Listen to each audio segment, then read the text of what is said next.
romanticizing love, and as you're slaving at home with these children, look at these examples of love while your husband is outside probably porking the secretary.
All right, y'all. We almost about to get started, y'all.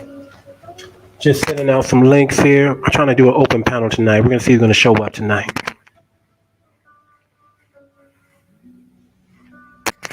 About to see who's gonna show up on the panel tonight. I'm sorry, I know it's morning where y'all at, but it's nighttime where I'm at. We on the East Africa time right now, y'all. Still out here enjoying my vacation, hanging with the wife, doing some dope shit.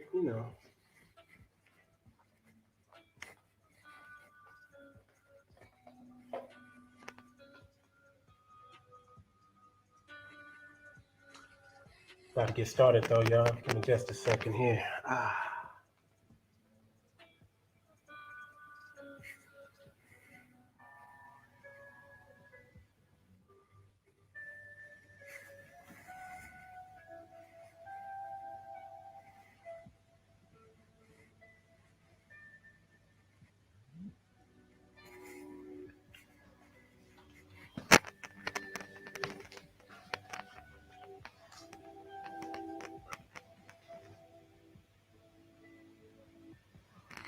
Here we go.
Let's get to it, man. Let's get to it. Let's get to it. Let's get to it. Let's get to it. Move that. Let's get to it, y'all. Hold on. I don't want y'all to see me just right now. It's just right now. We about to get into it though. Y'all see the title. Y'all see the live stream. Y'all see what we're talking about today. This is your boy. This is too much Moxie. And I'm coming to you with a live stream, y'all. I know I've been gone a while. It's been about 5 days. Just 5 days. Y'all gotta y'all gotta y'all gotta give me some leeway. My birthday weekend just turned 42. Been chilling, been relaxing, but I had to get back to y'all. I had to get back to y'all. When you're on vacation, you get these Twitter fingers, y'all. I get these Twitter fingers when I get on vacation. I don't got time sometimes to go back and forth with people on social media, on Facebook and Twitter and Instagram and any other social media platform. But when I'm on vacation, get these Twitter fingers, man. So I want to discuss this topic, man. I have to discuss this topic, and we gotta go into it. We gotta do it some justice. We have to clear up some misunderstandings, right? We gotta clear up some misunderstandings, and we gotta get right to the meat of it. You know what I'm talking about? We gotta get right to the meat. Because I want to be delicate in this. Because we're talking about some touchy issues here, some controversial things. What do men think about women who practice celibacy? We about to talk about it. Let's get this off the thing. We be struggle streaming over here, especially when you got that African internet, y'all. You don't know what's gonna happen. You don't know if I'm gonna get kicked out or put right back in the queue. But I want to attempt to have an open panel tonight. Hopefully, the people that I invited are able to show up. If not, we're just gonna deal with what we got today. It's last minute. It's last minute. I know it's last minute, but we got to talk about some things. We got to talk about some things. Now, there's a lot of things going on in the world right now. I'm not going to talk about everything, but I'll mention a few. Okay. I'm in East Africa, but I did hear about the mass shooting.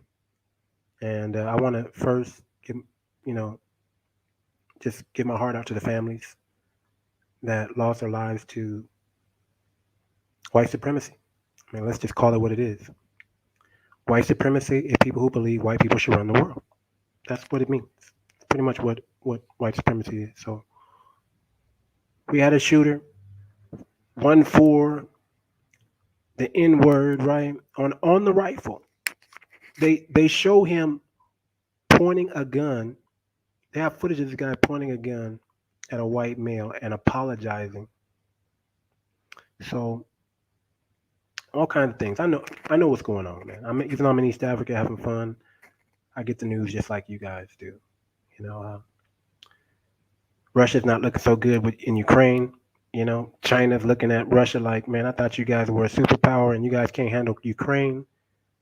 We don't know what's going to happen, right? We don't know what, supposedly Putin is sick. We don't know what's going to happen, right? But we're not here to talk about all that. Maybe I'll touch on another time. Maybe we'll talk about it. Maybe we won't. There we go. We got one person on the panel, Walter, coming up. Okay. Just hold in the background real quick. We're going to pop on the screen here.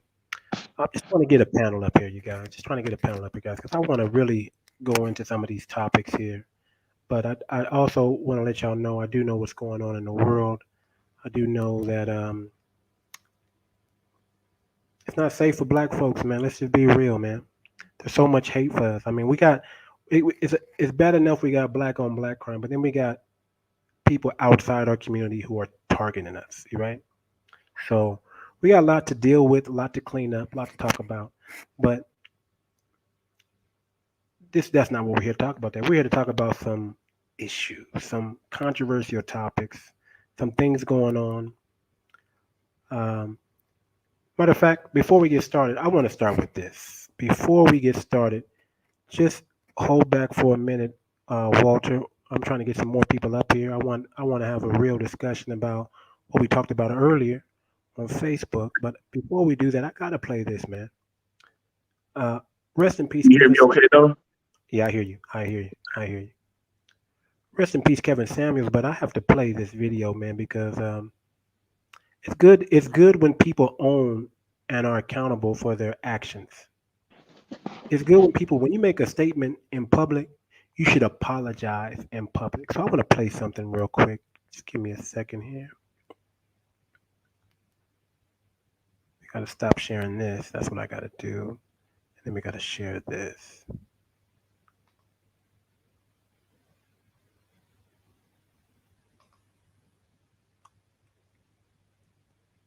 What y'all know about Pastor Jamal Bryant, man? What y'all know about this guy, man? What y'all know about this guy? What you know about this guy? Well, you know what? I'll tell you one thing. When your frat got to tell you what's up, when your own frat got to tell you stop pandering to women and stop giving out false information, when people got to pull your collar because you get too fancy behind the pulpit, and think you know what's going on, right? Man, we got to talk about this, man. Let me play this video real quick while I'm waiting on other people to hop on here. But let's watch this. Let's watch this.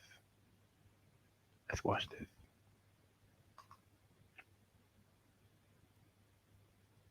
Let's watch this.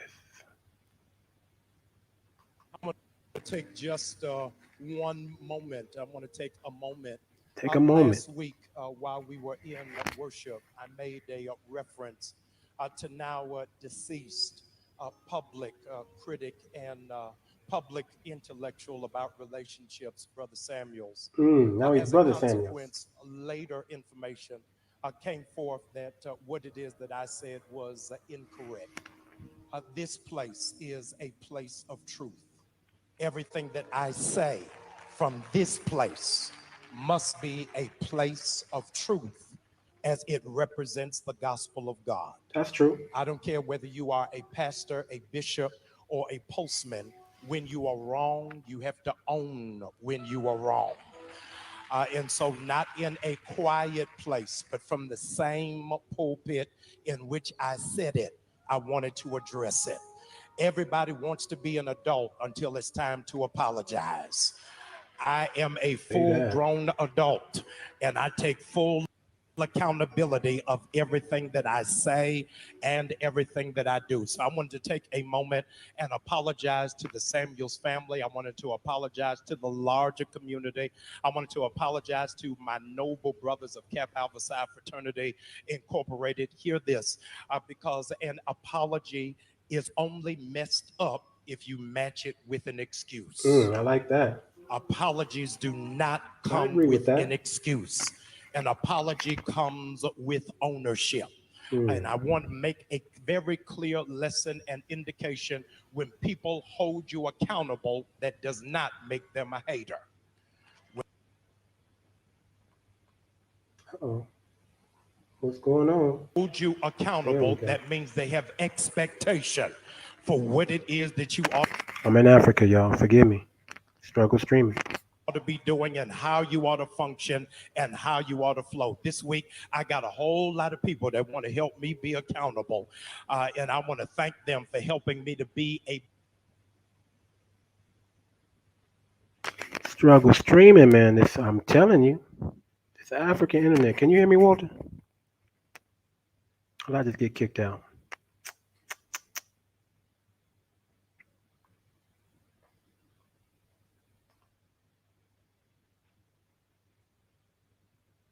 better person. There we go. I'm so thankful that God ain't finished with me yet. I don't do everything that I'm supposed to do, how I'm supposed to do it. But repentance means there is a change of behavior. So as a consequence, I want to say to you, watch me grow, watch me do better, and watch me represent the body of Christ at a much higher level than what I've done before. If I've let you down, it was never my intention. If I've dishonored you, never my intention. You felt disrespected, never my intention. My intention every time I stand is for God to be glorified and for the people to be equipped. Now, Let's go do the work of Jesus Christ and do what it is that God has called us to do. All right, all right, all right. So stop sharing that. Hopefully y'all can hear me, man. Y'all gotta bear with me. I'm in this African internet, man. It's just crazy, man. It's just crazy. It's just crazy, man. But I had to start with that first. So I'm trying to get an open panel up here. I'm gonna drop the link. Maybe some of the people didn't get it in their inbox like they were supposed to, but I'm gonna go ahead and drop the link. And if you want to come up and I speak might about, have to come back in. The audio went out. is it back on now? Can you hear me now? Okay. Uh, Walter said he might have to come back in. Okay. But I dropped the link. This is an open panel. This is an open discussion. I want to have the conversation. I want to keep it classy, and I want to talk about some things, man. I want to talk about some things that are interesting, that are just interesting, that I thought was interesting. So I put a post on Facebook. I like to do controversial things. I like to just, get people not riled up, but get them thinking and get them in a space where they can have comfortable conversations. Get them in a space where they can have conversations with their friends, family, loved ones, whatever. I like to talk a lot about men, women, modern women, relationship. But I want to talk about a couple. I want to talk about something that's interesting, man. The first thing we're going to talk about today. Okay, there goes Walter coming back up. The first thing we're going to talk about today, and hopefully you guys can hear me. Man, hopefully you guys can hear me and bearing with me, man. I'm telling you, this African internet is crazy. It's crazy. So, what I want to talk about today, I want to talk a little about toxic relationships.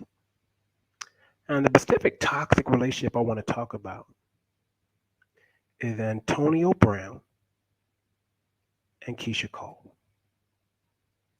Now, we could be talking about other things. I know I mentioned the mass shooting and all that other stuff going on in the U.S., but I want to take us to something I think is also important. When two toxic people come together. Now, help me make this make sense, ladies, men. Help me make this make sense. Keisha Cole has hit the wall. She's 40 years old. Oh, that's a touchy subject. Her last boyfriend was 27, right? She used to date Bow Wow. I mean, just toxic, toxic, toxic. Now, I, I don't want to get on the woman too much because she's been through a lot, right? We always want to say, but she's been through a lot. But I also want to talk about that you got to own it. You know, everybody goes through things. Nobody gets on this earth unscathed. You're gonna have some bumps, you're gonna have some bruises, you're gonna have some trauma even. No matter where you live. Okay, there's people living in a war torn country. You don't think they're going through trauma? But Keisha Cole made it out. She made it. She become a. She's an R&B singer. She's successful. But now I'm hearing some toxic talk. I'm hearing some talk that allegedly she wants to have another baby. She already got two baby daddies, y'all. Now she wants to have one. Now she wants to be having a third one. I don't know what's wrong with the other baby daddies that she. I don't know what's wrong with going back to them and making it work but she wants to now she's wants to date Antonio Brown. And we know that brother, good football player, but he toxic as hell, y'all. Y'all seen him break down, melt down in the media. Y'all know, he's been hit in the head a few times, concussions. Now he's got a song with Keisha Cole, and supposedly, allegedly, Keisha Cole got it. He's finding that she has a tattoo, AB, on the back of her back. Now, I dropped the link. You're welcome to come up and talk about this, but I'm gonna show y'all some things real quick. I'm gonna show y'all some things with Keisha Cole real quick. Let's bring it up. I don't like this. I don't like my internet right now. It's messing up. Am I gonna get through this stream? Am I gonna get through this stream, yo? Let me bring up Walter down just in case. I keep bouncing out. I gotta have somebody to have my hold on. Walter, you there, man? Yeah, yeah, I'm here. Okay. Man, you gotta have my back this time, man, because you see my internet is jumping spotty, doing all kind of crazy things. I don't know if people can hear me. Oh, you can hear me. Thank God. Persistent room. Appreciate it. Hey man, I sent you the link. Love for you to jump up and hop on this conversation. We about to get down to business. We about to talk. So shout out to Persistent Rumor. We got Walter down up here. I'm actually waiting on some other people to get up here too. Okay, because I want to have the conversation. I'm all for it. I'm like, listen, we could talk on Facebook, and everybody sound big and bad on Facebook, but we can also jump on the live and we can really talk this thing out because uh, my ideas are not so far fetched and are not so crazy, and I'm not so stubborn to where I can't be humbled either. And you can't teach me something. I learn every day on this thing. I don't expect people to believe everything I say, but I tell you one thing, I try not to be wrong. I try to hit you with facts. I try to hit you with some data. I try to hit you with some statistics. I try to hit you with some real life scenarios, right? And just as I hold men accountable, I want to hold women accountable. I want to hold myself accountable. I want to hold the panel accountable. I mean, you got to be able to stand your ground up here and stand on your square and deliver your point. There shouldn't be any backtracking. You should know what you believe in. You should be intelligent enough to, think things through and get through it. And we're not here to embarrass you, but at the same time, we want to know that. Uh oh. Okay, I'm back. I froze a little bit. We want to know that, you know, what you're saying is relevant to the topic and it's coming from an intellectual point, not just an emotion based. I always say when emotions are high, intelligence is low. So we want to be more intelligent. We don't want to be emotional. I mean, we understand we want to be passionate about what we say, but we also want to be uh, what's the word?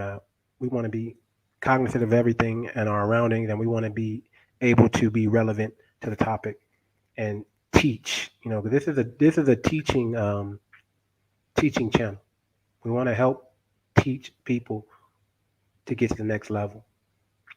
So as I'm going in and out spotty, I just want to show this, man. What do you guys think about Antonio Brown?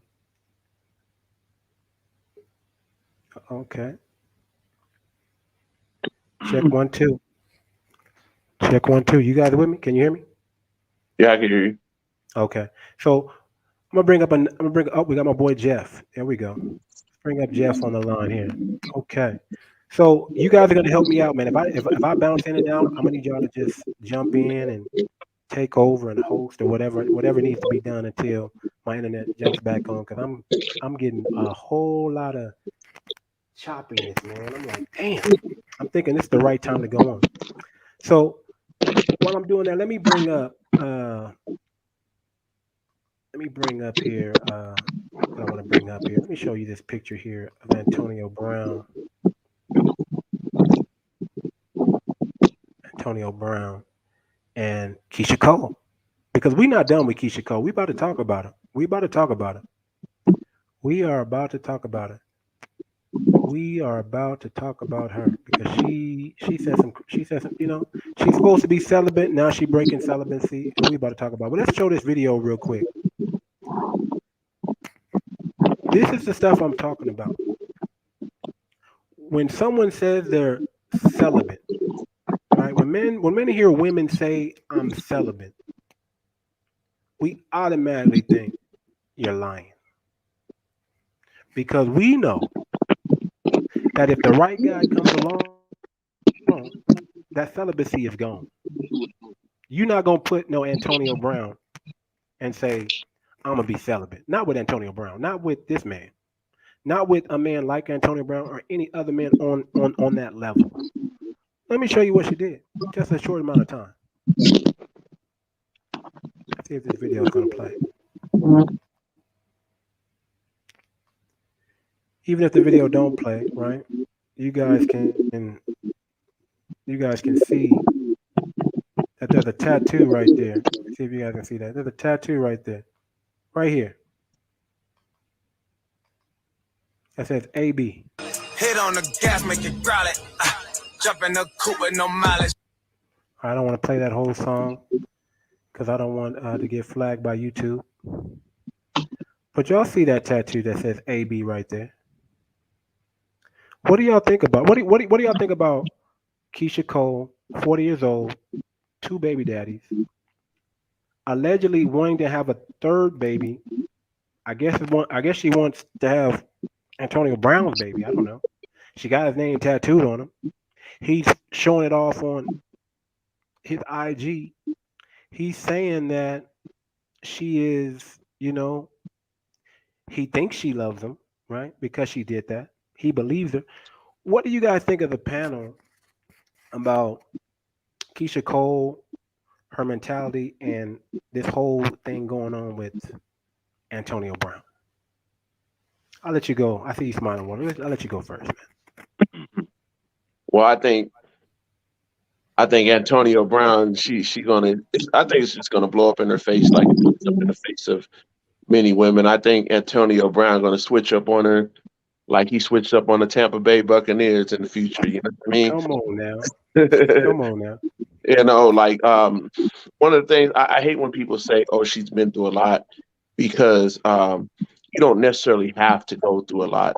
A lot of that people go through is like self-inflicted things because they don't want to change their behavior or grow up.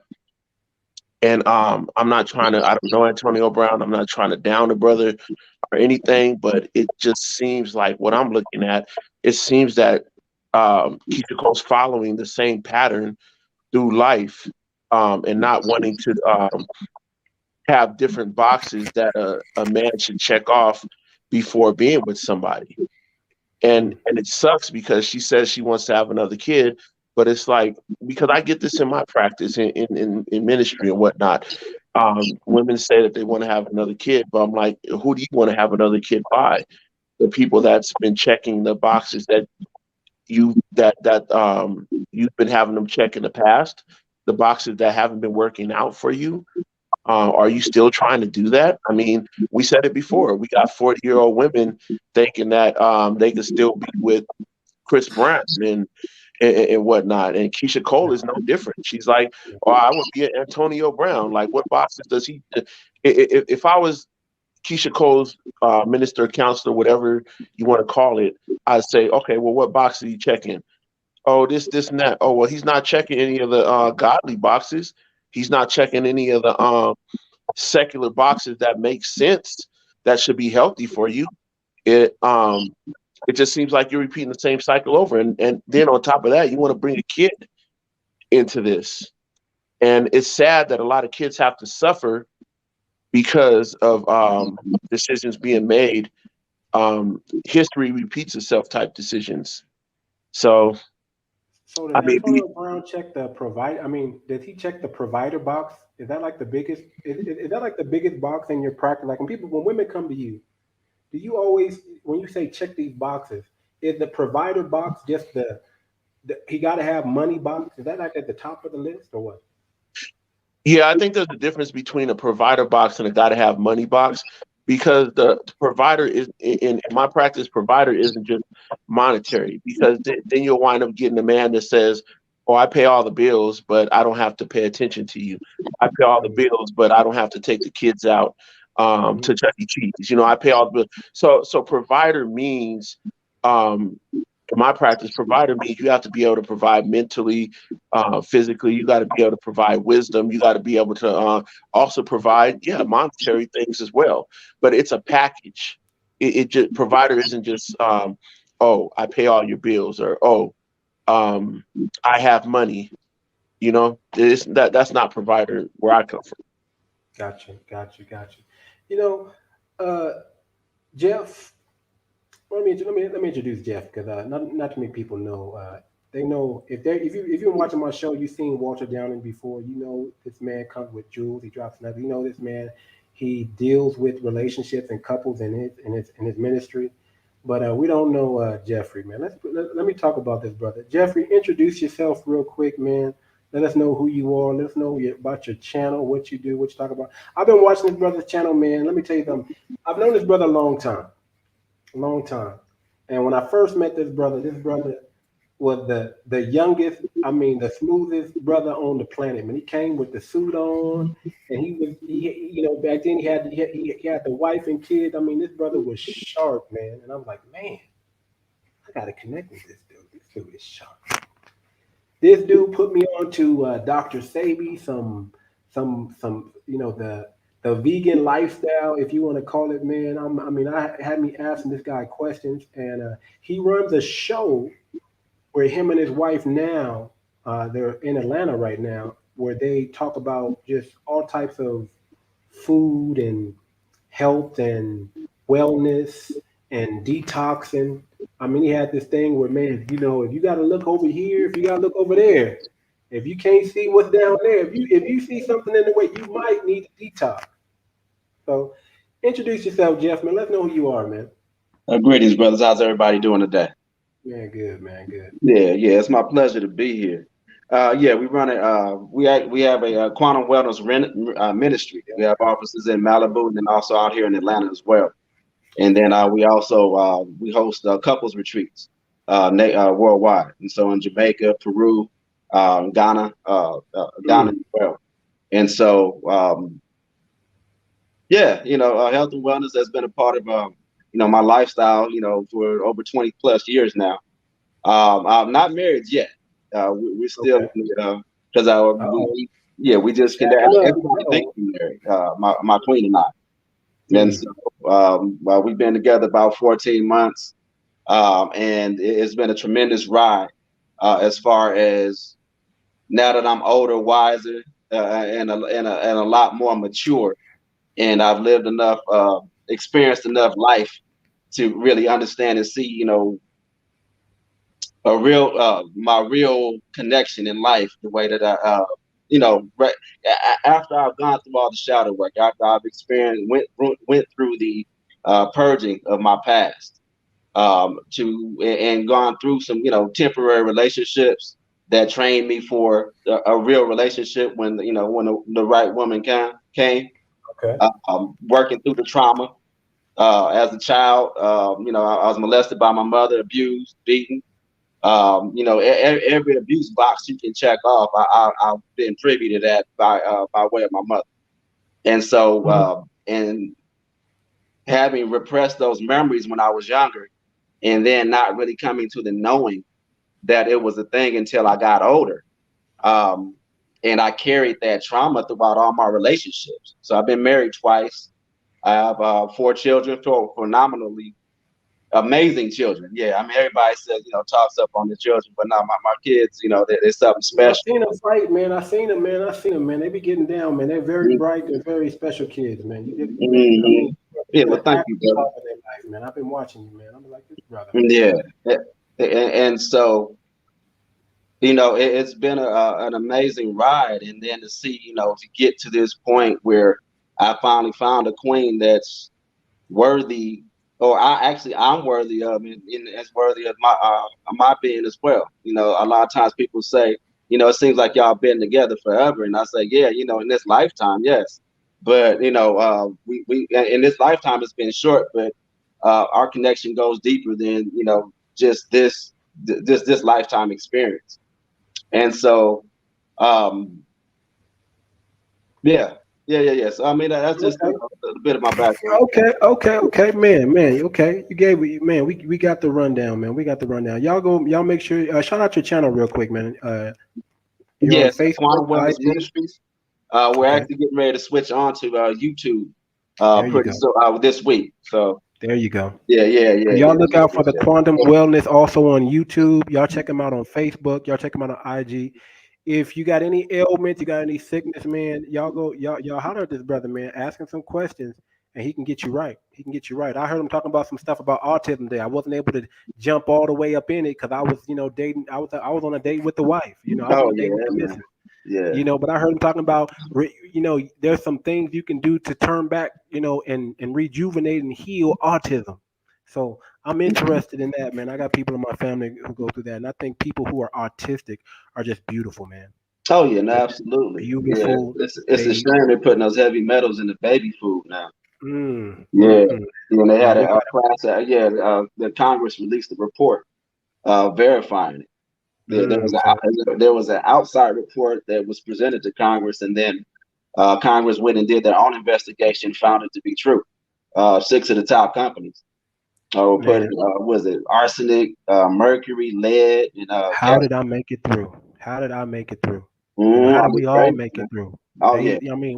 We know about the conspiracy and the poisoning and the food and the dependent on pharmaceuticals. I mean, I don't want to get too much into that because I don't know how YouTube is gonna feel about that, but Oh you yeah, know, we gonna have another channel. We gonna get this Patreon cracking soon, man. We gonna get this Patreon. And matter of fact, Jeff, we gonna work together and do some things on the Patreon ourselves, man. We gonna release some things to the people, man. Let them know what's the truth out there. You know what I Right. mean? Oh no, absolutely, absolutely. So Looking forward to it, brother.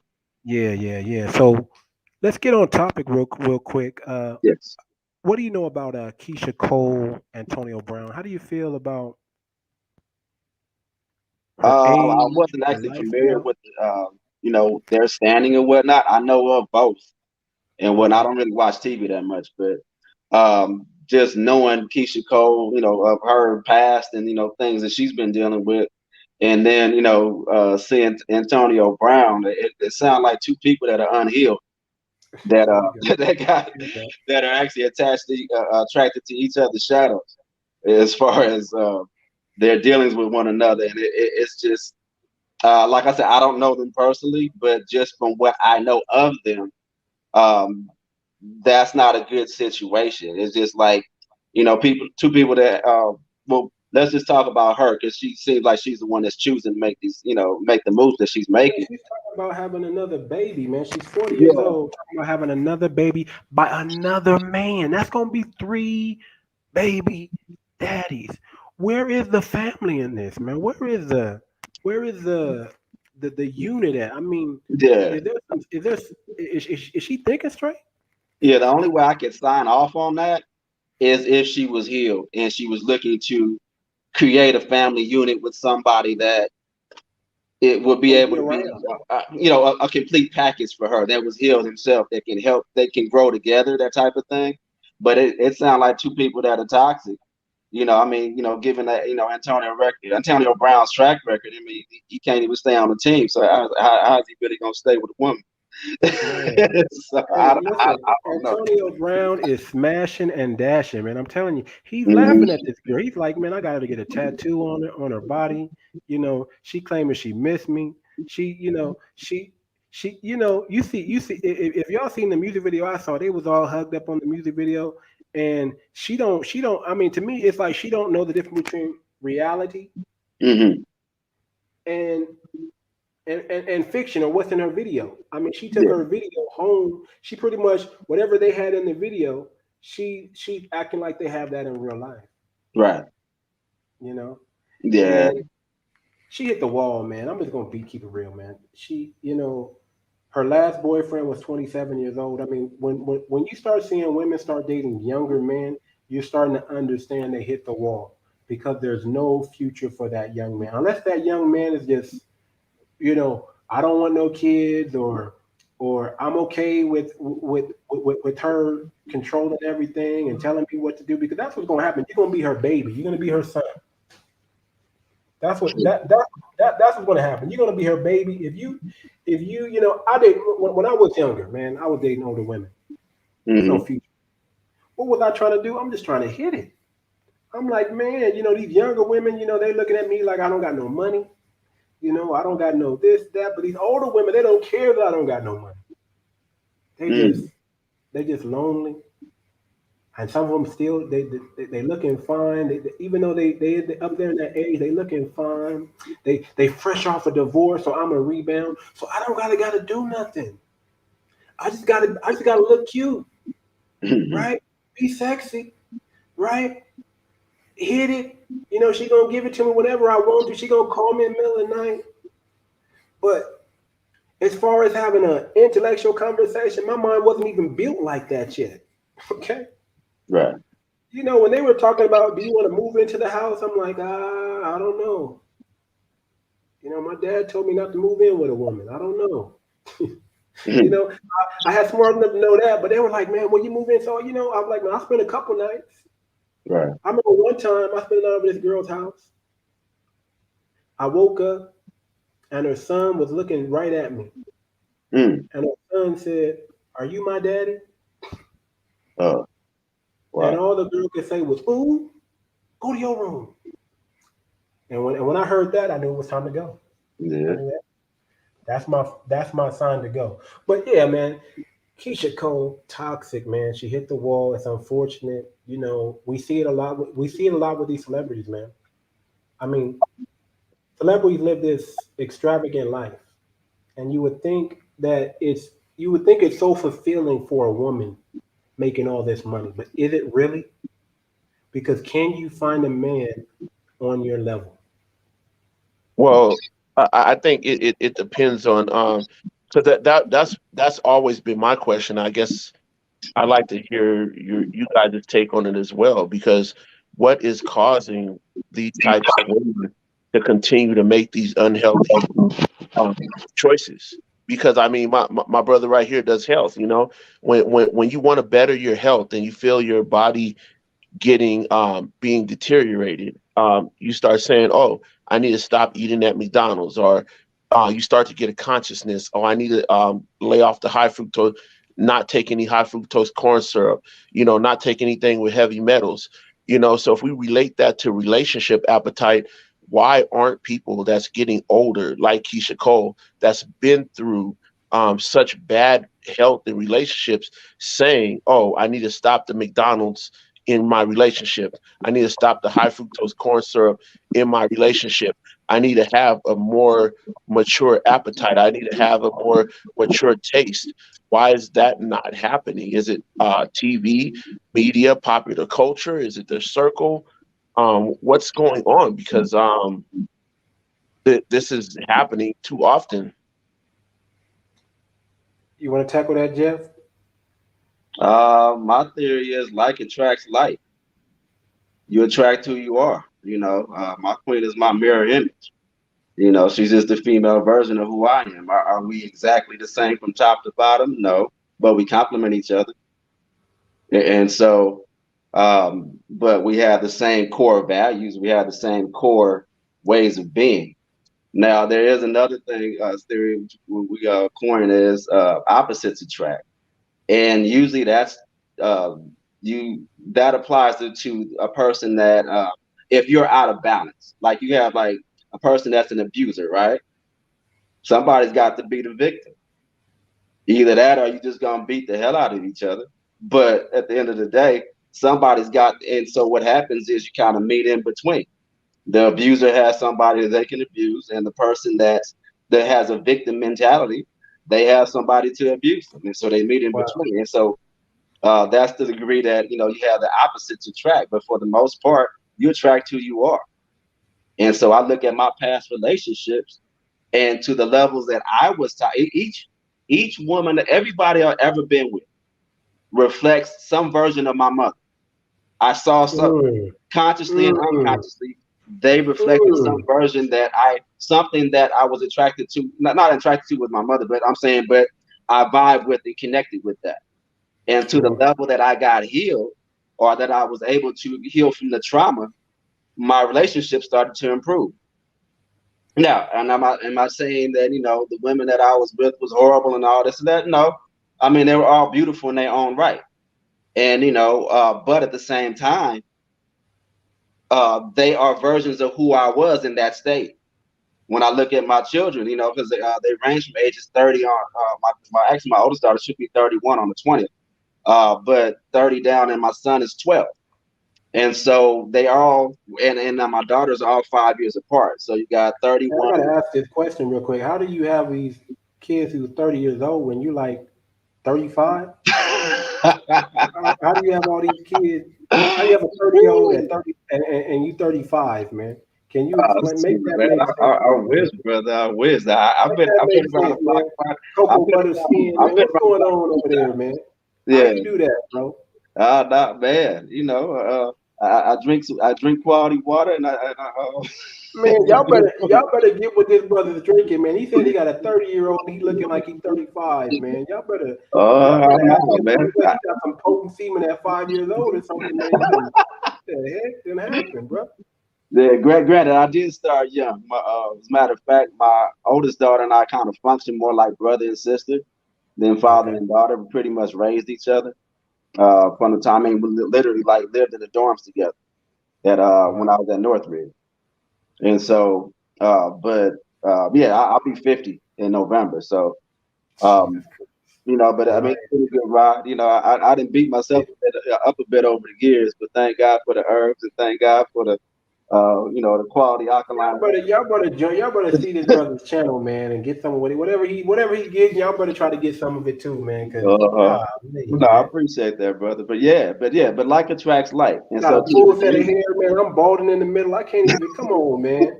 You too, Walter, man. I'm mad at everybody that got more hair than me. I gotta keep it this low for a reason. You know what I'm saying? I gotta. They told me Michael Jordan set everybody free, so I might be there soon. We all are in the over 40 club, huh? Man, there we go. We got Chocolate Yoda in the house, man. This is a good brother right here. How you doing, sir?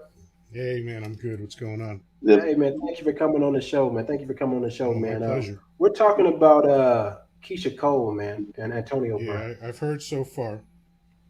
Give us your opinion on me.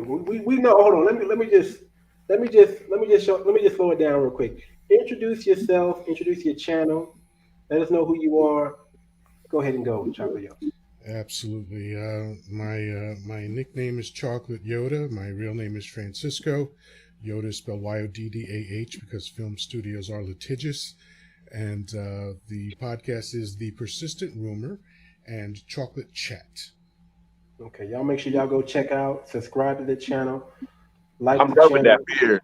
Man, I wish I could get that. Man, let me tell you, that's the only thing I can get, man, because I can't get up here. Okay, but y'all might see me try to rock my beard because I can't get this up here, man. I gotta work out. I think I got a yarmulke back here or something that's covered. Man, I can't grow no facial hair to save my life, man. I've been trying to connect the little. Man, you like 3 years old. I've been trying to connect my tits since COVID. That ain't happening. Jesus Christ. Go ahead, man. We're not trying to cut you off. Go ahead and talk on that topic, Yoda. Yeah. Well, I'll probably be a little disappointing in the sense that I don't really care about what's happening in Kiesha Cole's life. Not that I don't want her to be happy or anything like that. I have no ill will toward her. But I tend not to judge other people's relationships unless they're doing something that's egregiously harmful to someone or themselves. And even when it's themselves, I really don't have that much to say about it. I'm very libertarian as far as that kind of stuff goes. As John Lennon sang, whatever gets you through the night is all right. I don't care how many baby daddies she has. I don't care how young the guy is, if he's of legal consenting age. I just don't have judgments like that about people. But I will say this, from the perspective of evolutionary biology, what she's doing is perfectly natural. Okay. Yeah, that's how humans are wired. We can. I'll let you guys discuss the religious aspects of things, because again, whatever gets you through the night is all right. I tend to focus on the science part of things, and from an evolutionary biology perspective, this is how men and women are wired to behave sexually. Multiple partners is the default setting. We can choose, to be monogamous, and that's a great choice. I'm basically a serial monogamist, but we have to understand what our default wiring is, right? And whether you believe in science and evolution, or whether you believe that God created us, it doesn't change the design, right? So the origin is not something that I'm willing to debate, but the design is what it is. And so people behave according to their design. So, what is she doing that is so bad to anyone? Is she actually harming anyone? I look at I always look at the children. I always look at the family. I mean, we Mm-hmm. know that the strongest unit on the earth is a family unit. You know, Okay, I uh, could debate that, but go ahead. I'm for building of the black families. I'm not for having children out of wedlock. I'm not Mm-hmm. for bringing kids up in a tumultuous situation, even though she's rich and she's wealthy. I'm not saying she's a bad mother, but I'm saying there's still going to be some components missing. There's still going to be some trauma. There's still going to be some things that the child is going to need that they can't just get from her. Yeah, and And I don't I know don't her know about the life. co-parenting. Yeah, I agree with everything you're saying. I just don't know her life. So is the fact that she's a single mother something that she consciously chose? Because like my mother was a single mother, but she didn't choose that because that's what she wanted to be. She chose that to get away from a man that was physically abusing her. My father was an animal, and he used to beat my mother, and so she ran away from him. So she's a single mother because of circumstance. And a lot of mothers that are single mothers are not single mothers by choice. So again, I don't know what her life is. If it's a choice, it's a stupid choice. I don't know if it necessarily guarantees that the children are going to suffer, but we know statistically that it's not as good having a single parent as it is having two That's right. parents. That's right. So, again, I acknowledge all of that stuff, but I just don't want to get into judging her because I don't know her life. Fair enough. Fair enough. And you know what, man? I'm actually glad that we have you on the panel, man, because we gotta have this. We gotta have a diff. We can't all be an echo chamber. Yeah. Everybody on here has their own thoughts and their own beliefs. And we have Pastor Walter right here. We got the quantum physics, quantum wellness, Jeff. We Yeah. got the libertarian, the scientist over here, Yeah. and then we got me. I'm not no Yeah. expert or nothing. I'm just raised by my dad, and I just know what my dad and my uncles taught me about men and women Yeah. and relationships. I know what the Bible says about it. I know what I've Sure. seen in the world. I have my anecdotal things, but I love having people on there smarter than me. I don't want to. I Yeah. never want to be Well, the smart. If I'm the smartest person in the room, I'm in the wrong room. I have no idea whether I'm smarter than you or not. I'm 58 years old, so I have a little bit of a head start on you. There you That's go. probably my only advantage. But uh, what's great about having diversity in conversation and philosophy is that none of it conflicts with the greater good, right? I mean, personally, there's some things in the Bible that I find extremely objectionable, and it's tough to me to quote one thing and then ignore the other. There are some instructive aspects of the Bible, I'll grant you that, but it's good to have difference of opinion, because if it's like that old saying: if two business partners always agree with each other, one of them is not necessary. And so it's not a good thing mentally and intellectually to just talk to people that agree with you all the time. It's good to get different perspectives, and that's what we have on this panel, and that's a good thing in my opinion. That's a good thing. Okay, so let's move it to the next topic then. Because it's about to get spicy now. Now we got to talk about it. Now we got to talk about it. What do you think? What what do you think when a woman tells you that she's celibate? I mean, I had this big old topic, Yeah. big old discussion on Facebook with some good friends of mine. You know, friendly discussion. You know, everybody's strong with their opinion, and you know, it was preference to Keisha Cole because all of a sudden, you know, Keisha Cole is celibate. She's saying she's celibate, and now Antonio Brown's on the scene. Now she's no longer celibate. Now she's thinking about having kids. My perspective with that is men don't believe women when they say that they're celibate. They just don't. They don't believe it. You can tell us that, but we know that if the right guy comes along, like an Antonio Brown or a high value man, whatever you want to call him, you're not going to make that guy wait. So we Yeah, know but those that. things are not mutually exclusive, right? So I will not speak for all men. I'll speak for myself because I heard you say earlier also that men don't believe this. I don't have that reaction because I did a year of celibacy when I was 26 years old. All right. And it was for a lot of the reasons that Jeffrey was talking about, just getting to know myself, healing myself from my past trauma, et cetera, so I could be a better man, so I could attract a better woman, right? So since I know that that's something I did, who am I to automatically not believe someone when they say that? And you could be celibate today and tomorrow not be celibate if the right person comes along for you, right? So I don't see those things. And again, I don't care about Keisha Cole's life as far as like what she claims, whether she is or isn't, doesn't matter to me. But if she stated that she was celibate, do we know what length of time went by before the Antonio Brown was in the picture? Because she could have been celibate that whole time. We don't know. You know, obviously, I wasn't. You know, nobody could say they was in the room with her. Nobody could. You know, we have to take their word for it. But Yeah. we also know that women use that celibacy as a manipulation tool. They want to control the man. They want to. You know, they have. You know, this is my thinking on that. And then I'm gonna let Walter go, and I'm gonna let Jeffrey go. Um, my thinking on that is this woman have all these bodies on her, all these bodies on her, and this is how the guy.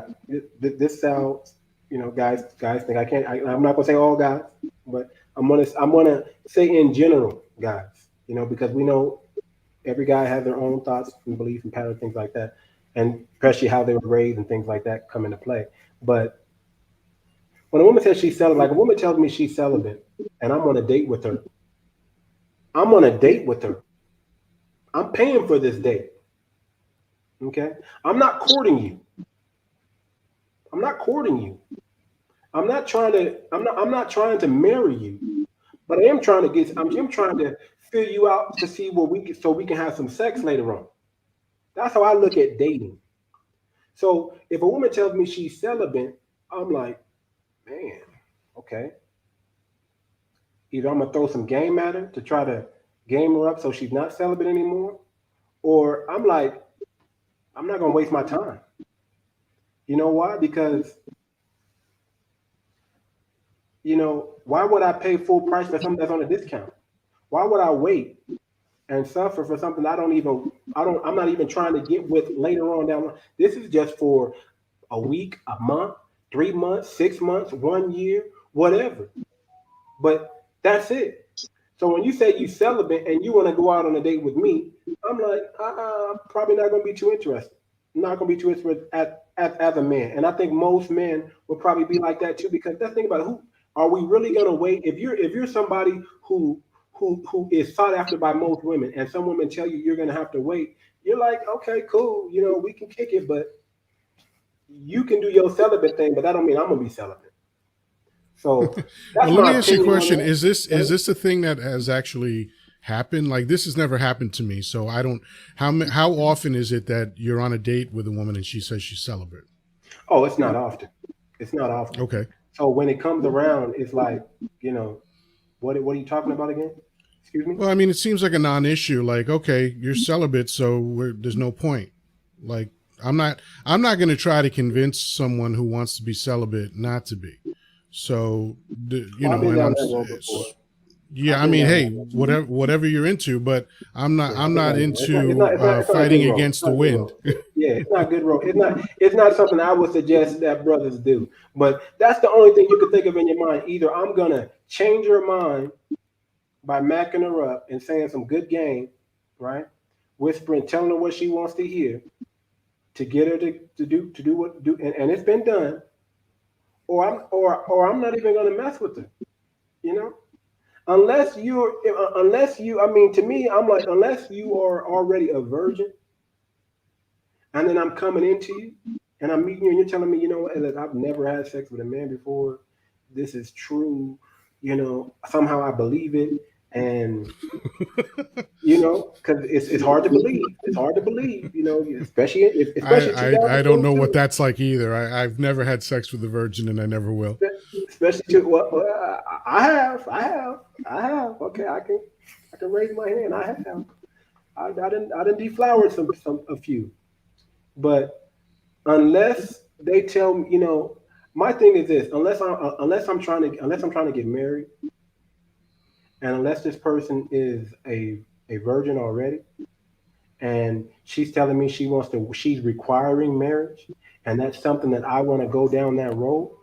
I'm like, okay, cool, let's do it. I'm with it. I mean, if you want to wait, if that's what you're requiring, and I really want you like that, and I'm really like, you know what, I'm looking for the same thing too. Then yeah, but if you're not a virgin, right? You got a kid or no, or a couple kids or no kids. You're not a virgin. You're not gonna make me suffer for what the last man did. You're not gonna make me wait. I'm just gonna I'm probably, me personally, I'm probably going to tell you, you know what, we're not a good match. We're not a good match. I got some other things to do. Well, it I sounds like got you're some other prepared for the things. once in 100-year storm. So okay. I mean, that's the mindset. That's the mindset. And I noticed that a lot of females will use that, as a manipulating tool.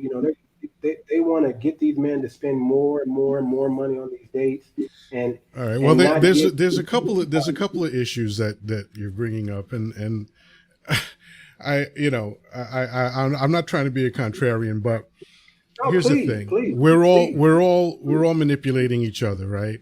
And by the way, the root word of manipulation just literally means to take by the hand. Mani is hand, and manipulation is to take by the hand. So big deal. We're all manipulating one another. But so I don't care. So women and men both have an arsenal of things that they use to manipulate other people. Man, women And have. I don't care about any one of them. Okay. I don't care what women have to say in terms of the facade that they're going to put out. Look, I'll give you an example of this, and I don't want to manipulate the time, so I'll be quick.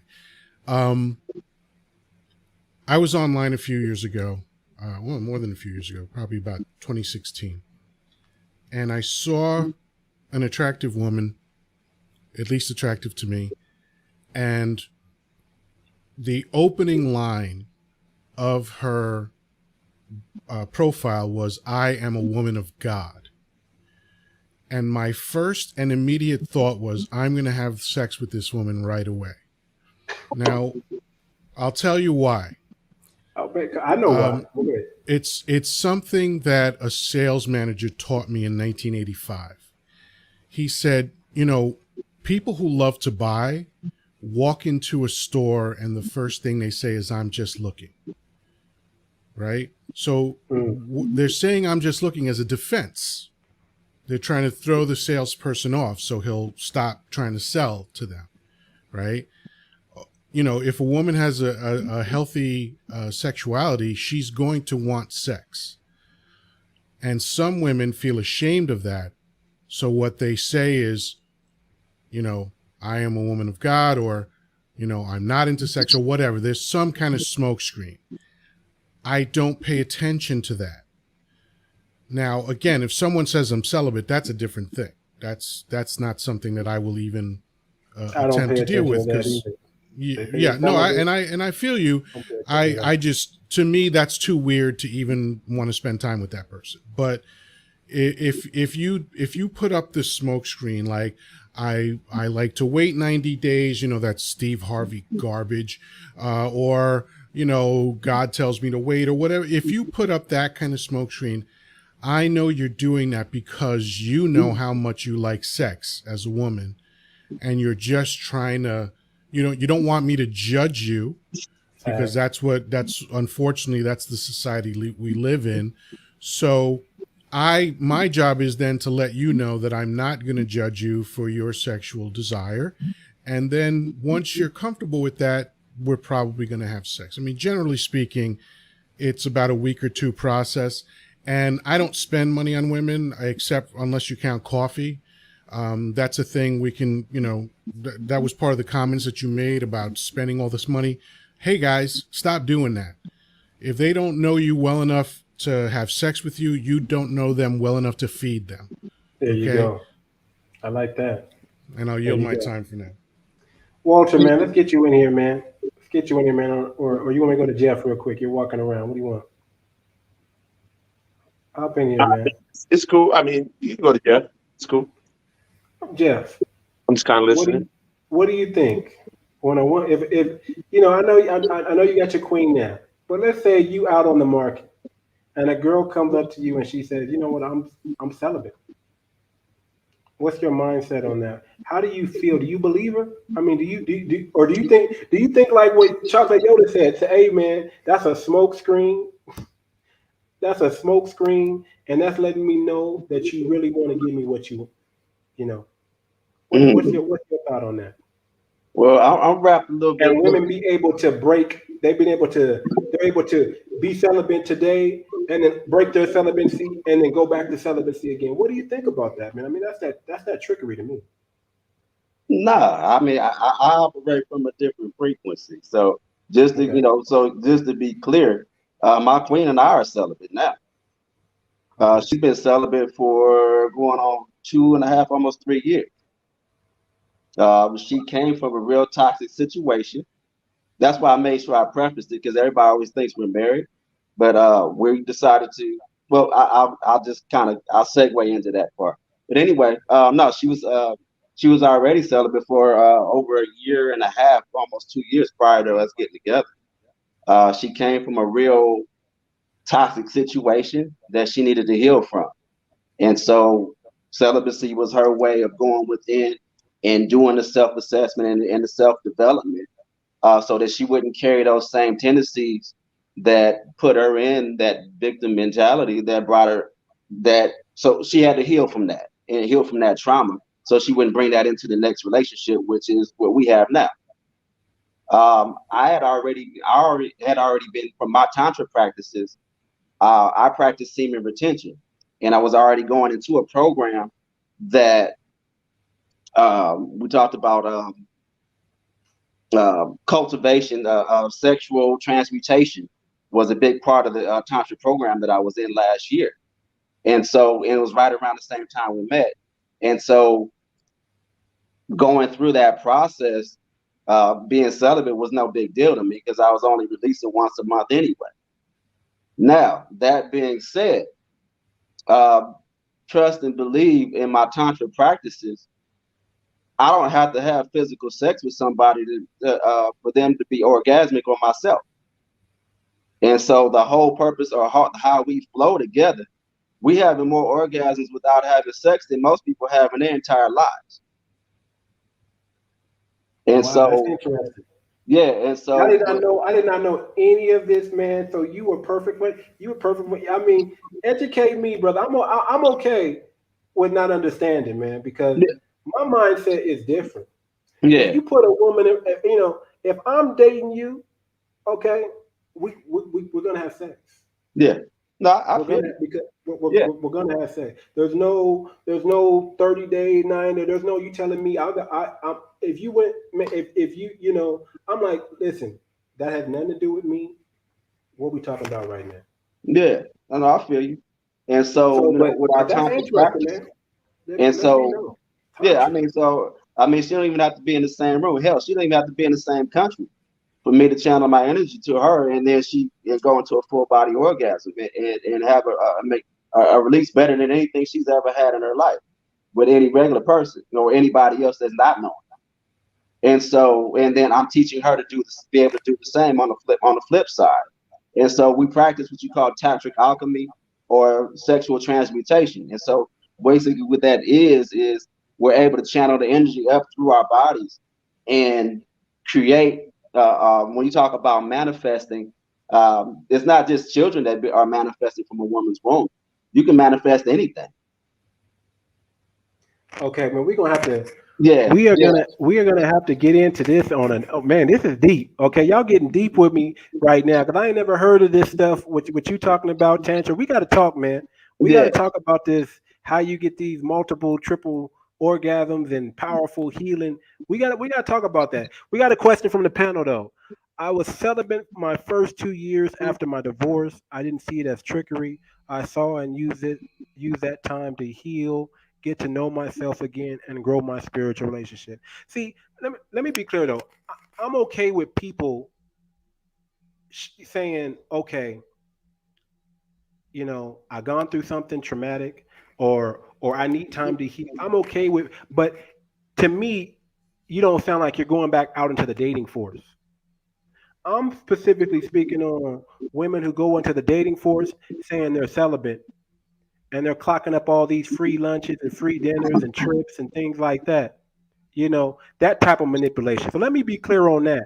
You guys are but I want you to know you guys are educating me right now, man. You guys are humbling me right now, man, because now I'm like, damn, am I a misogynist? Now you got me. Now you got me. Well, Now you got me that's a checking leap. myself. Now you got That's a me leap. checking myself. I But mean, here's one easy way to figure it out. Do you hate women? I don't, man. I'm Okay, married, man. that's what misogyny means, Yeah. by the way. People have Yeah. used this as this all-purpose word. It literally means hatred of women. If you don't Man, I hate love women, women, you're man. not a misogynist. I don't Okay. hate women, man. I don't hate women. But Walter, man, No, we got to get Walter up here, man.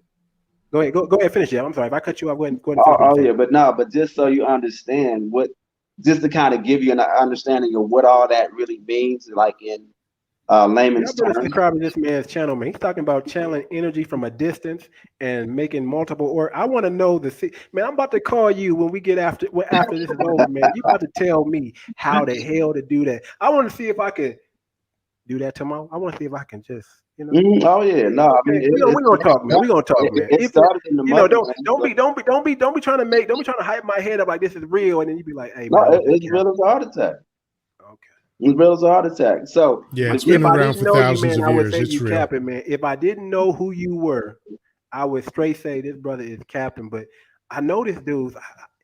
He ain't never, he don't do. I mean, he's on the up and up.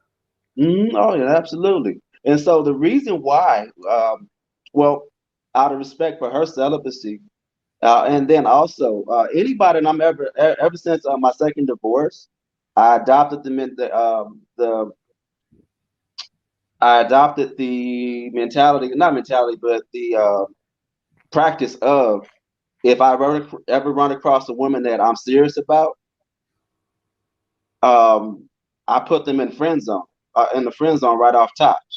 Now, if it's just like when I started back dating, but if it was somebody, that, I thought she was cool, but I could, I could tell within the first 90 seconds, if it's somebody I want to deal with long term, or if I just want to hit it, or, just what. But any woman that I was ever serious about, I automatically friend zoned them for 6 to 9 months. And the reason being is when we all know the same. We all know that we all been through the same thing. When you first meet a woman, is she the same woman 6 months later? Is she 3 months later? There you Because go. everybody puts on their best face, like, oh yeah, I'm all this and I'm all this, and they read you, they read your Facebook profile, they get a vibe for who and what you all are about. Well, to me, what you were doing was you were vetting them. And there's Yeah, nothing you exactly. should vet. If you're serious about somebody, it Mhm. shouldn't be just sexual. Yeah, That's why I don't have a problem with necessarily with long distance relationships, even though they get crazy and they get messed up. But imagine all that time you get to know a person, and then when y'all do come together, it's it's like she's the same person, he's the same person. it's beautiful. You Yeah, know, it's like it really can work. So I get that. You have to be able, you have to, you have to get out of the dating mentality and get into the courting mentality. You have to understand that you have to inspect what you expect. And that's yes, what a lot of people don't do. They just take things for face value and they run with it and they get their emotions involved. And the next thing you know, that they hurt. yeah. They messed up. And so And if you inspect what you expect, you don't necessarily have that problem. yeah, and so Yeah. what I experienced in that is a lot of times, sex be good and whatnot. You start making allowances for other stuff. We're making allowances for bullshit.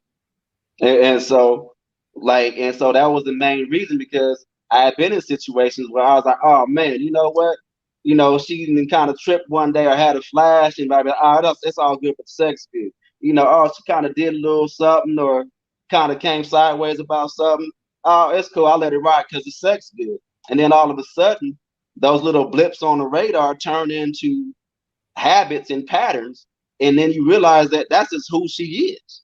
And she was just hiding. And so, sex kind of it has a tendency to blur situations or make you give allowances for things that you normally wouldn't give a pass on. And so that's where I adopted that, and it never failed. I got a whole lot of homegirls now for the last 10 years since I've been divorced that I otherwise would have been past relationships. And Yeah. so, but we good friends. So I deal with them where they are. I realized at a certain point, like after vetting them, that no, you're a cool friend, and I deal with them for because everybody that I deal with, because I'm polyamorous by nature, and then and currently monogamous by choice. And so I had no problem dealing with multiple women, especially after my second divorce. I was like, you know what, let me have a cool team, and I'm not having sex with everybody that I deal with. But everybody has a purpose that exists in my orbit. And so, but during that time, or even like with my queen, we and it's something that's going. I'm talking about marriage, so that's going to be something that's that I'm looking forward to. But the whole purpose of waiting is so that we connect spiritually, we connect emotionally, we connect mentally, we connect, and we have a solid friendship because the whole romance and all the warm fuzzy and ooh, I'm in love and I'm running around and doing all this romance type stuff that plays out after a while. But if you got a true friend, somebody that's your ride or die, that's your homie, and she just happens to become your wife through thick and thin, she gonna be there, and vice versa. And we done been through hell and back in 14 months. She was paralyzed from the waist down 3 months in, and through the protocols that we utilized, she's back walking again. Shoot, we was homeless 6 months ago when we first got to Atlanta. We couldn't find we kept getting priced out of the market. People was overbidding on houses $50,000 a pop. I wasn't coming in with no $50,000 a price to go buy a house, but then we ended up getting our dream house. And so but during that time, it was in that moment that I really I fell back. Not that I ever fell out of love with her, but then I realized who I really had on my squad because we was all up in a hotel room, cooped up, and you know on top of each other, and it was like what and then you really and that's the key time when somebody would turn on couples turn on each other. And so and that for we had some days we was kind of looking at each other sideways a little bit, but then it turned into we started we regrouped, and then boom, we just came even tighter. And then all of a sudden you look up, she right there by my side, like, yeah, King, whatever you need, what we doing? Yeah, King, what you got? Oh, here's your, I'm out there grinding and whatnot. She's like, here's your plate, looking after me and stuff like that. And so then I was like, you know what? I'd be a fool for letting that go. But I wouldn't have seen that had we not been on the same. I'm not gonna say that I wouldn't seen it, but the fact that friendship and seeing what I really got on my squad, I can't, I wouldn't give that away for nothing, you know? There you go.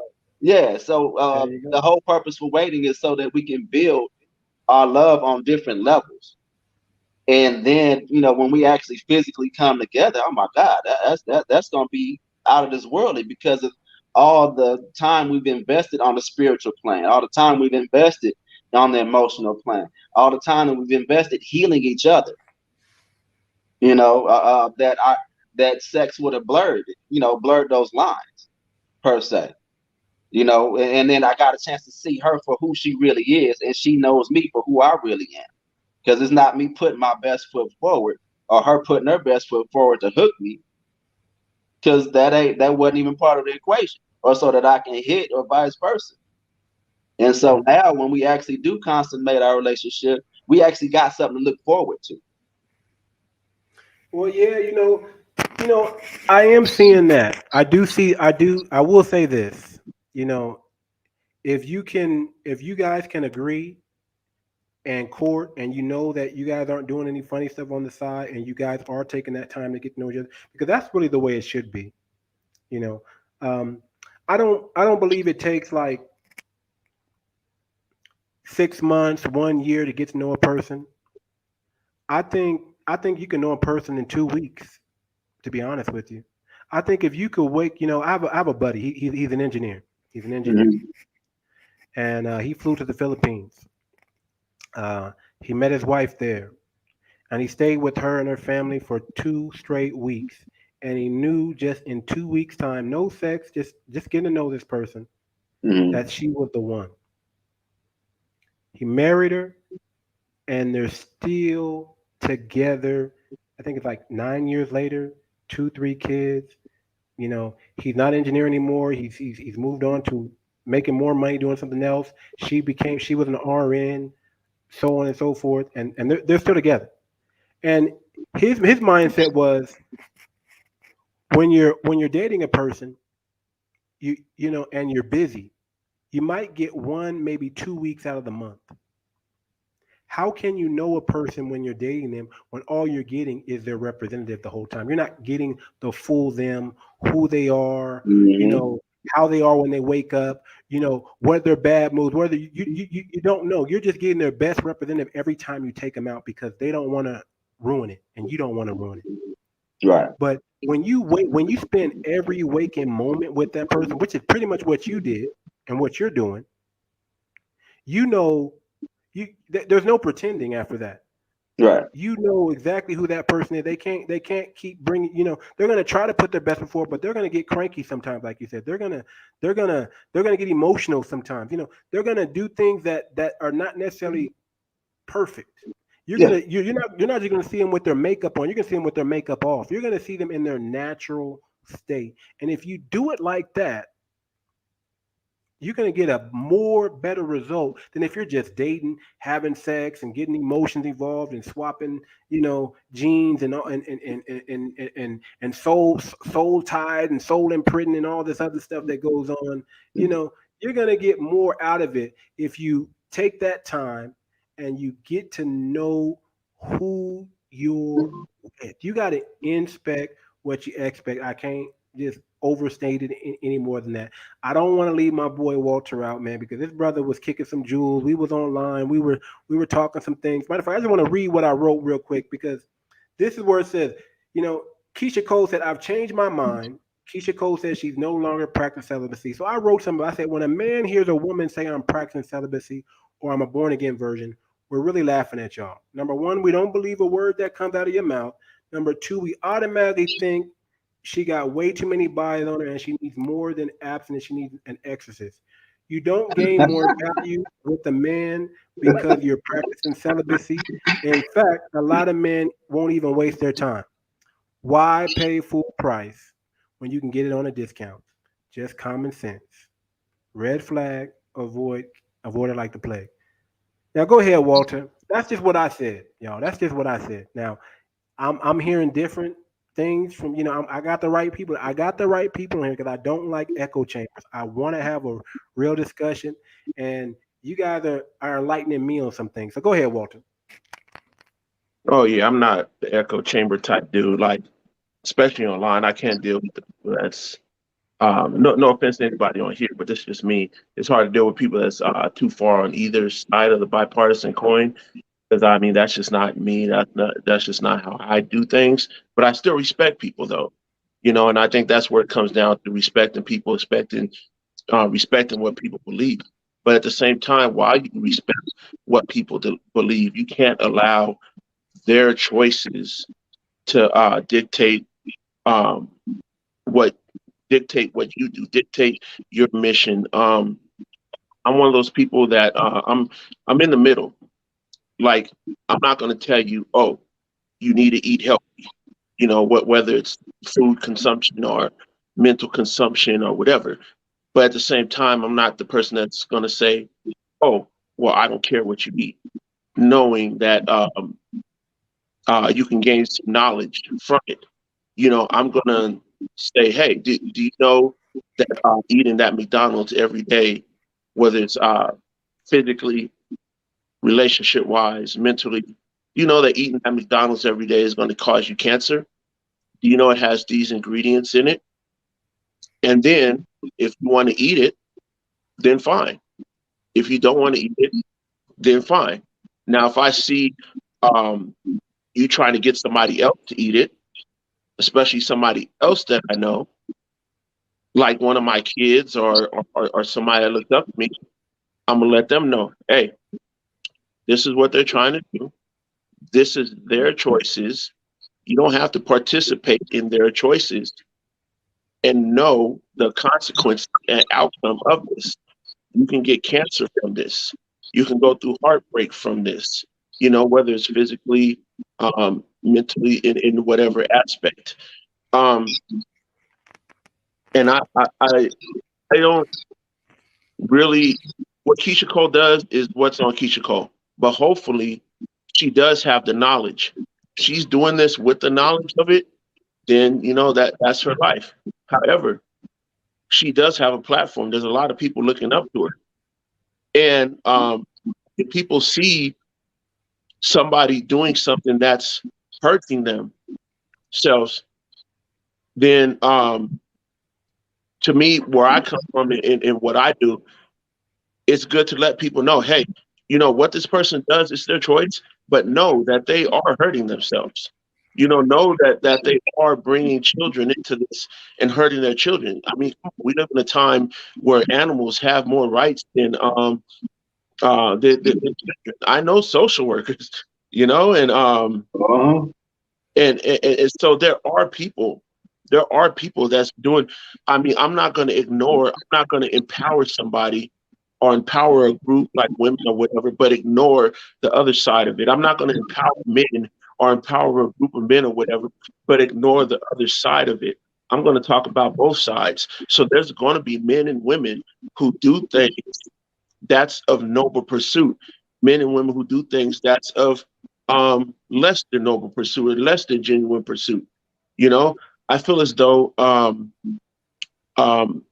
real world things need to apply to relationships. It seems like when we talk about men and women, we especially when we talk about women, we want to start our relationships. We want to stop talking about real world things. When you go out to buy something, when you go out to make an investment, when you go out to do an important life thing, we're not just going to say, oh, it's whatever they want to do or whatever. I'm just going to be a part of it, because you're going to have to face some real world consequences for what you buy, what you invest in. You can go broke. You can die. So I feel as though we need to apply those things that we apply in health and any other thing, investments, to relationships as well. I feel as though if you're a woman and you feel like, and you've been making the same hurtful mistakes, and you're like, I don't want to go through that again, don't make those choices to go through that again. But now if you're like, I don't care, what I do is what I do, that's a different story. But it seems like Kiesha Cole is like, oh, I don't want to go through that again.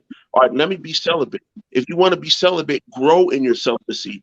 Don't be celibate just because you're trying to mask your toxic ways, or you're trying to bait and hook somebody to become part of your toxic ways, and you're not a celibate anymore, because now you're infringing on somebody else's choices by deception.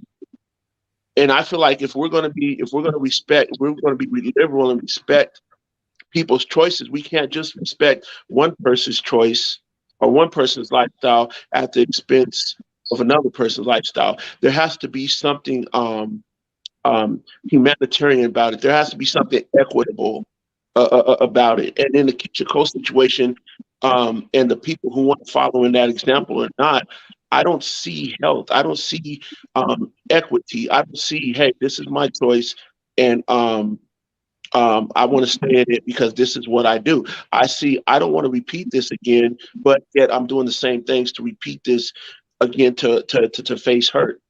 And then when dealing, and not to ramble, because and I'm just saying say this last point. I'm gonna listen to what you guys got to say, because I do have to go to work.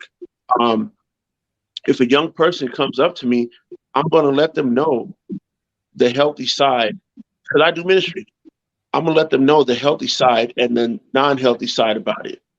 Even when I grew up in church, that there was some women and men, but right now we're talking about the women, talking about, oh, I'm waiting for a godly man, and that's why I would agree with what Chocolate Yoda said earlier, because and that's another reason why I did what I did when I was young, because I did the same thing.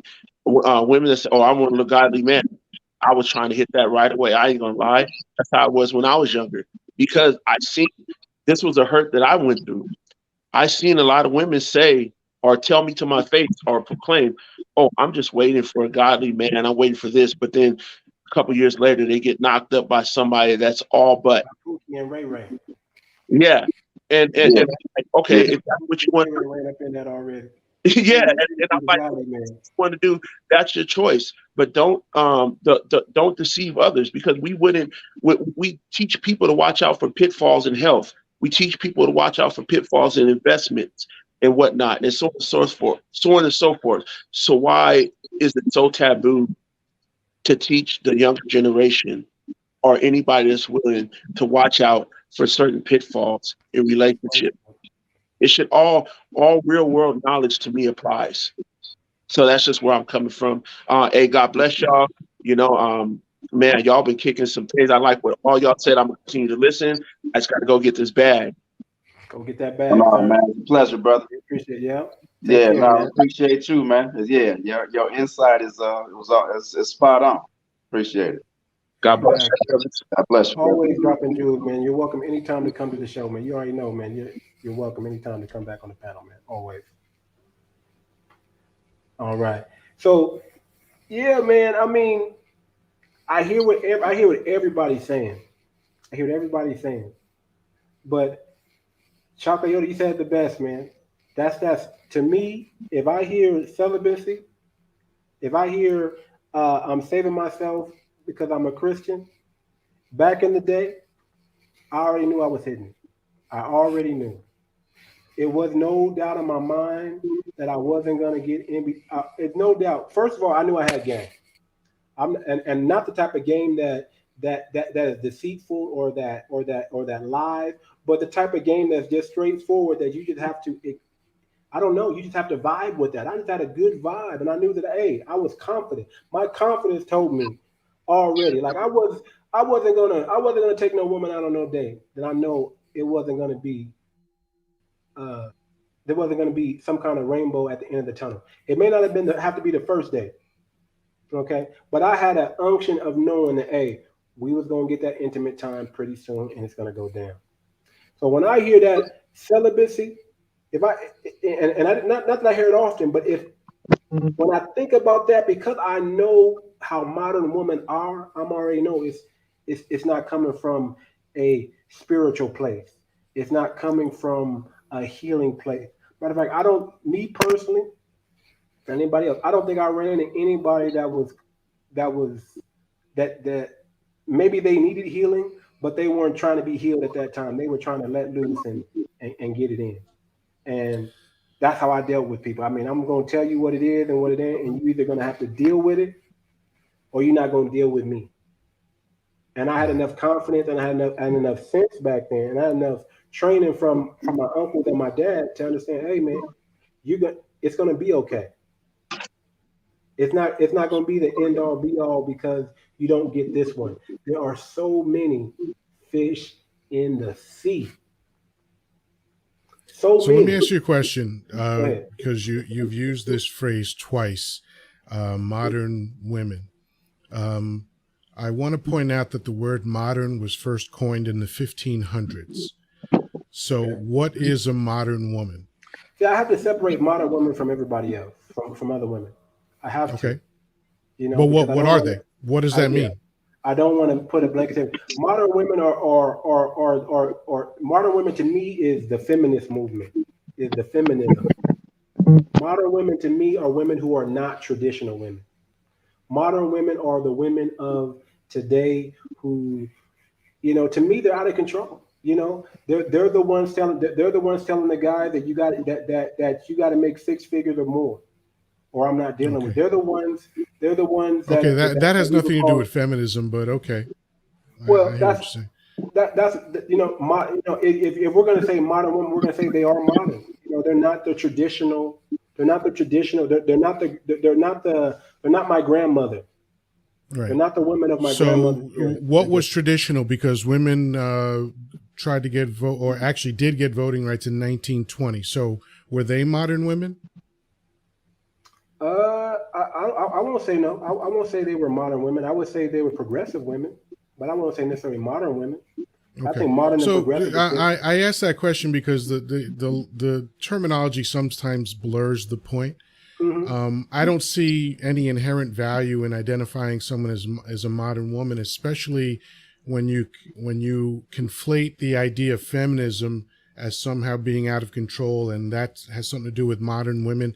I don't see the distinctions there. Feminism has nothing to do with a woman wanting a man with money.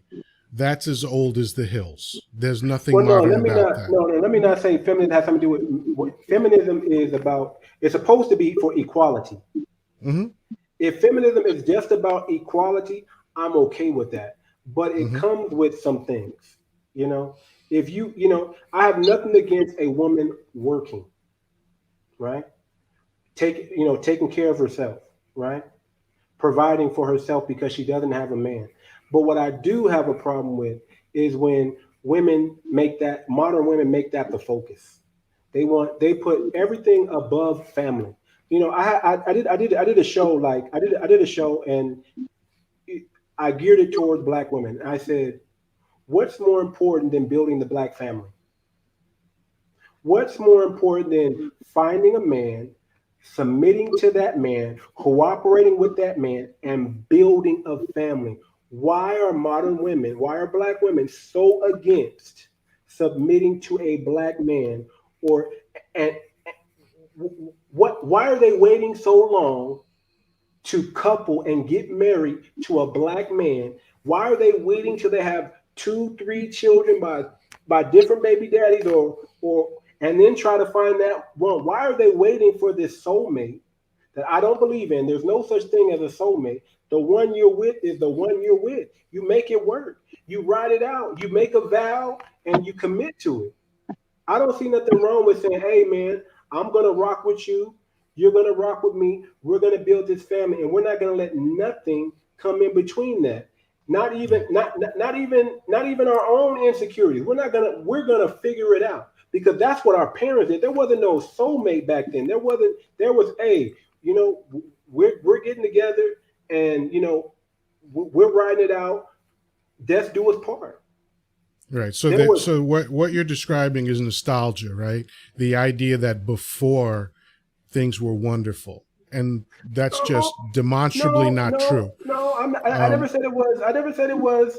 It wasn't. I never said that it was all perfect because we know. no, I'm not. I didn't say you said We it was know. perfect. It's We know. It's this idea that before, the way things were before were somehow better than the way they are now. Like for instance, who is against building a family? Because you said that people don't do Modern that in women their. too. Modern women are against. Modern women are against modern that. women, modern You've women heard don't people want to say, get. "I'm against family." It's what they show. It's what they say. It's what they do. They don't. They never say they're against family. But what are they doing to help build a family? If you're not getting with a man, what are you doing? If you're not saying, "Hey, man," if you're not stuck in this hypergamous mindset, I gotta wait for the you know you got to set all these requirements that are preventing you from getting what you want. That is Well, detrimental to hypergamy the again family. is as old as the hills. Yeah, it's hypergamy. It's Yeah, but hypergamy. but It's that's the old. idea There's that nothing you new can. about that. There's nothing interesting about that. It's people tend to want It's still security around. in their relationships. They, But they again, want more than so, security. okay, so what? I don't understand this idea that women are through their behavior are inherently against family. Well, you know what? But, Let Well, me you know bring this what? video up. Can I Go jump in ahead, right Jeff. quick? I'm gonna bring this video up, and then we're gonna. I want y'all to hear a 14-year-old girl. Well, it's not. okay, well It's gonna be a before we lady. get to the 14-year-old girl, let's keep talking about women. That's a girl. But go ahead. Well, What, I'm what, just saying what, that this is what's being perceived. I mean, 14-year-old is still a woman. I mean, you might call her she's a young girl, but she's a woman, and she's perceiving.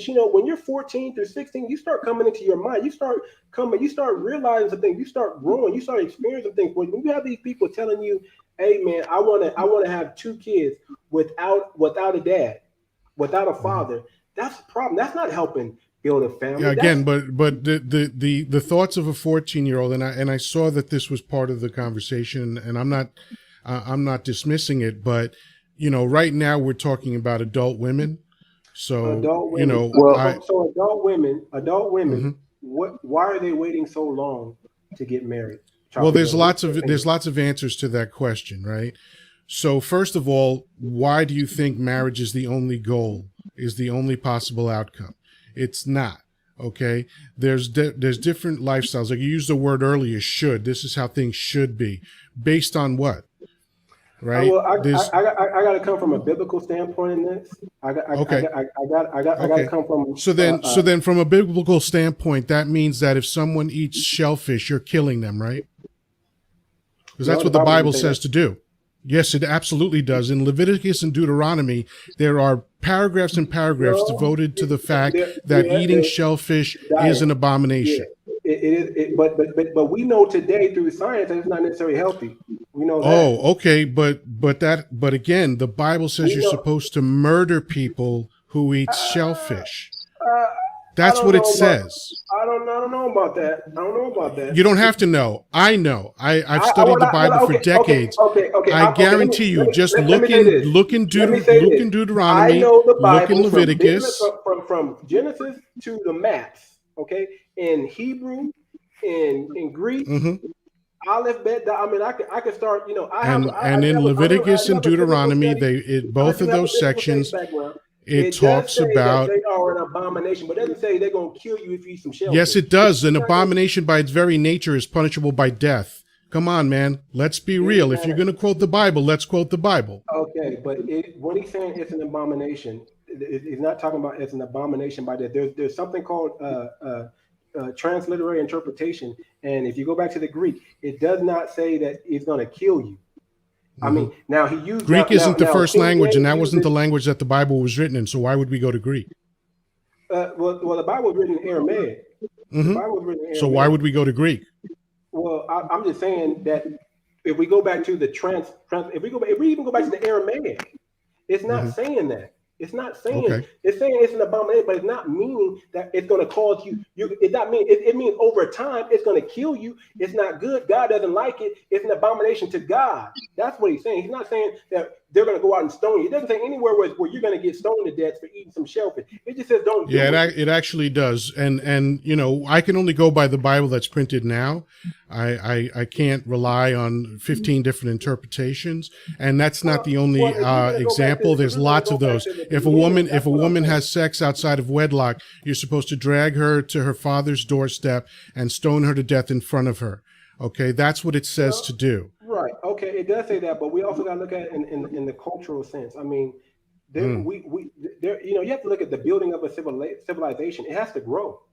a building of a civilization always has to grow. You have the Stone Age, you have this age. I mean, there was different time periods where people did different things. There was, there were people getting married at 10 years old back then. We obviously don't do that today, and we obviously don't look at that like that's something to do. That's pedophilia to us now. You see what I'm saying? Thank you for saying that. So then again, quoting the Bible is not necessarily instructive right now.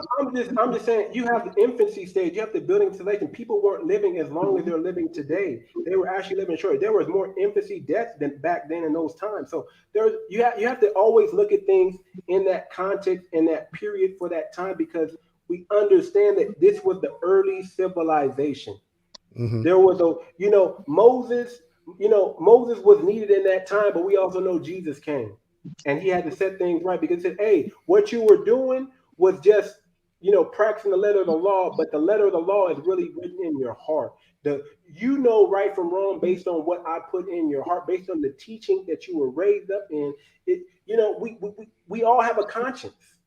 We all have a conscience, but not to go deeper than that, but I'm just saying modern women are selfish. They're career driven. Okay. They put everything. I don't see how that's inherently true. You're saying modern women are selfish. Where does that come from? Independent from data, from actions, man. So what's the data? What's the data that demonstrates that? The very nature of a woman, in my opinion, is not necessarily of innocence that we think she is. Who thinks women are innocent? Everybody. It depends on the Western civilization. How we put women on a pedestal and things like that. But what I'm saying is the woman that we put on this pedestal, in her mind, she is the movie. She is the star. She has goals. She has dreams. She has aspirations outside of a man. And those things are bad. Whereas before, it was more where she had more dependency on a man. Mm-hmm. My thing is, interdependency is the way you want to go, where we both depend on each other. We both move in one accord. There's no one accord. Like I bring up my very first marriage, and I always call the first marriage is practice. You learn from your first marriage. It's not really like you're gonna last. If you think you're gonna last long, good luck. Hopefully it does, but usually you're gonna go through some problems, and if you don't have the right people around, you're not gonna be able to deal with it and stick around and stay. But there's so much competition. I'm over here trying to lead and go this direction, and I got a woman saying, you know what, I think we should go this direction. So, back in the day, I'm not saying this was the right thing to do, but you have more control where you can say, no, we're doing this, and this is how it's going to be. I can't physically force her to jump on my side. I can only use persuasive words to convince her that, hey, this is where we need to go. And if she doesn't want to listen, she doesn't have to listen. There's no consequence for her not listening or following my instruction or anything like that. She's a free being. She can do what she want to do. So how can I build a family if I'm trying to put us in this direction and she's saying, no, I think we should go this direction? So that's what I'm saying. There's so many things that you brought up all at once. I don't know that they're connected, but this is my takeaway from what you just said. Okay, that somehow it was better when women just did what they were told. That's what it sounded like you were saying. I'm gonna just in a way I'm saying that women need to listen more to the man. Why? We need because this is a patriarchal society. Okay, but that's not necessarily. So here's the thing. I think it's valuable to understand that you are leaders. Okay, fair enough. However, it is true that most societies on Earth, in fact, most mammals are organized around a patriarchy. Unless you're a hyena. Actually, there's most of them. There's like 7 of them, and hyenas are not necessarily matriarchal, but they're close because some of the females are bigger. But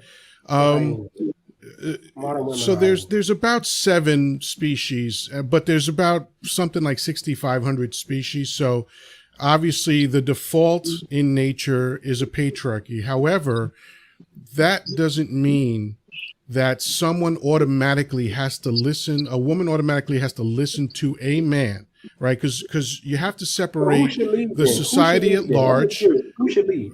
Who should lead? Hold and who on. should lead in a relationship? I'll get to that. However, someone should follow a leader if the leader is capable of leading, and to suggest that every single man is capable of leading every single woman is silly. All right. Well, women are emotional. So how do you lead if you're in your emotion? How do you make the right decisions when you're emotional? Because when your emotions are high, your intelligence is low. Explain that to me. Okay, so that's a nice oversimplification, but men and women are both emotional. Men and women are both intellectual. It's just a question of degrees, right? So if a man wants a woman to follow him, he needs to demonstrate leadership, because remember, in nature, right, there is always a test. The male always has to pass a test to prove that he is worthy. Who's stronger, the male or the woman? Again, fine, men are physically stronger, but the point is that even though hold on, even though men are stronger, don't they have to still prove themselves? Amongst men, yes, we do. No, they have to prove themselves to women. In just about every mammal species, including humans, that is biologically and scientifically true. Men have to prove themselves worthy of being with a woman. Is that not true? I have no problem with that. Yes, sir. Okay, yes. So good. We agree on that. So we agree on that. If that's the case, then if a man has to pass a test, is it guaranteed that every man passes that test? Absolutely not. Because a man is competing with another man, which means that there has to be a loser in that contest. And that man who loses does not have the right to lead. So the idea that all men are leaders is just inherently incorrect. Well, I never said all with all due respect. I said, but there's a patriarch. There is a patriarch, and there is a system. Fine, there's a patriarchy, okay, but that doesn't mean that all women should follow all men. Well, here's this. Here's this. Okay, here's this. If we weren't in a Western society, right, built by men, because men built this world. Okay, men invent things. Women consume, men invent. If we didn't have this Western society, and we didn't have all this money and these capitalism and stuff, what would women do? Where would their protection come from? My thing is, if you want a man's protection, you got to come under a man's submission. Mm-hmm. And have you seen rape statistics lately? We're not doing a great job protecting women. I don't know about the statistics of rape, and I don't know. Okay. I know that might that, be a good thing to look into. And how about abuse? How about physical abuse? Have you looked into those statistics? No, so we're not doing a great job. We're not doing a great job of men are out there abusing women. I do not believe that men are just out there raping women. And oh my God! Matter of fact, we can't. Let's just say the R word, because YouTube's gonna clock this, and it's not gonna get monetized. We don't want that. So we don't see a lot of men out there doing the R. Okay, we don't see a lot out there doing abuse. This is not the color purple and I mean, I don't know too many mystics. My dad never abused women. My dad never did any of those things. My dad was an upstanding person. He was fair. He was righteous. I don't know. My uncle's the same way. I don't know what goes on in other people's family. I know I grew up in a neighborhood where it wasn't necessarily the best neighborhood, and there was things going on. But I'm telling you, I didn't see much of what what this abuse and all. It just so because you didn't see it, it wasn't happening. No, we know it happens, but let's be real. I mean, is it really an epidemic? If it was an epidemic, it would be louder than what you're saying. I didn't use the word epidemic, and I'm not saying it's epidemic, but I'm saying these things happen, it's right? Not all cases. I'm saying those are isolated cases. Those are isolated cases. Those are not the generality. What Okay, so statistic? Do you have the we're statistic on it? we're going from general to specific and then back to general. So I'm kind of lost in the sauce here. So So what do you mean? if we're What do you do mean? you want to talk specifics or do you want to talk in general? Well, I want to get to some data. I want to, if you have the Hmm. facts on the rates of the R word Yeah. of Well, I men mean, doing that. you can certainly If look you have, into that. I mean, I mean, the I can data look it is up out later there. too. I can look it up. I can look it up later too, and I will. Hmm. But I'm about, Yeah. if you have it now, man, I would love No, to I know don't have it at some. my fingertips, and I'm not Okay, going to so look it up so right my now. thing is this. So But my thing is, if you don't have however, the numbers on do you that, believe that crime happens? of course, Okay, of course, so do you see crime happening? I've seen some, but I don't see it But happening like but you on don't a. see all the crime that's happening, right? Of course I can. Of course I can. Okay. But I'm not going to use Again, that to say to stop that to fix something. your upbringing notwithstanding, everyone's individual experience notwithstanding, there are facts to be had about what's happening in the world. And I'm not saying that the majority of men are running around are wording women or causing them physical harm. That would be We're a not. We're gross not.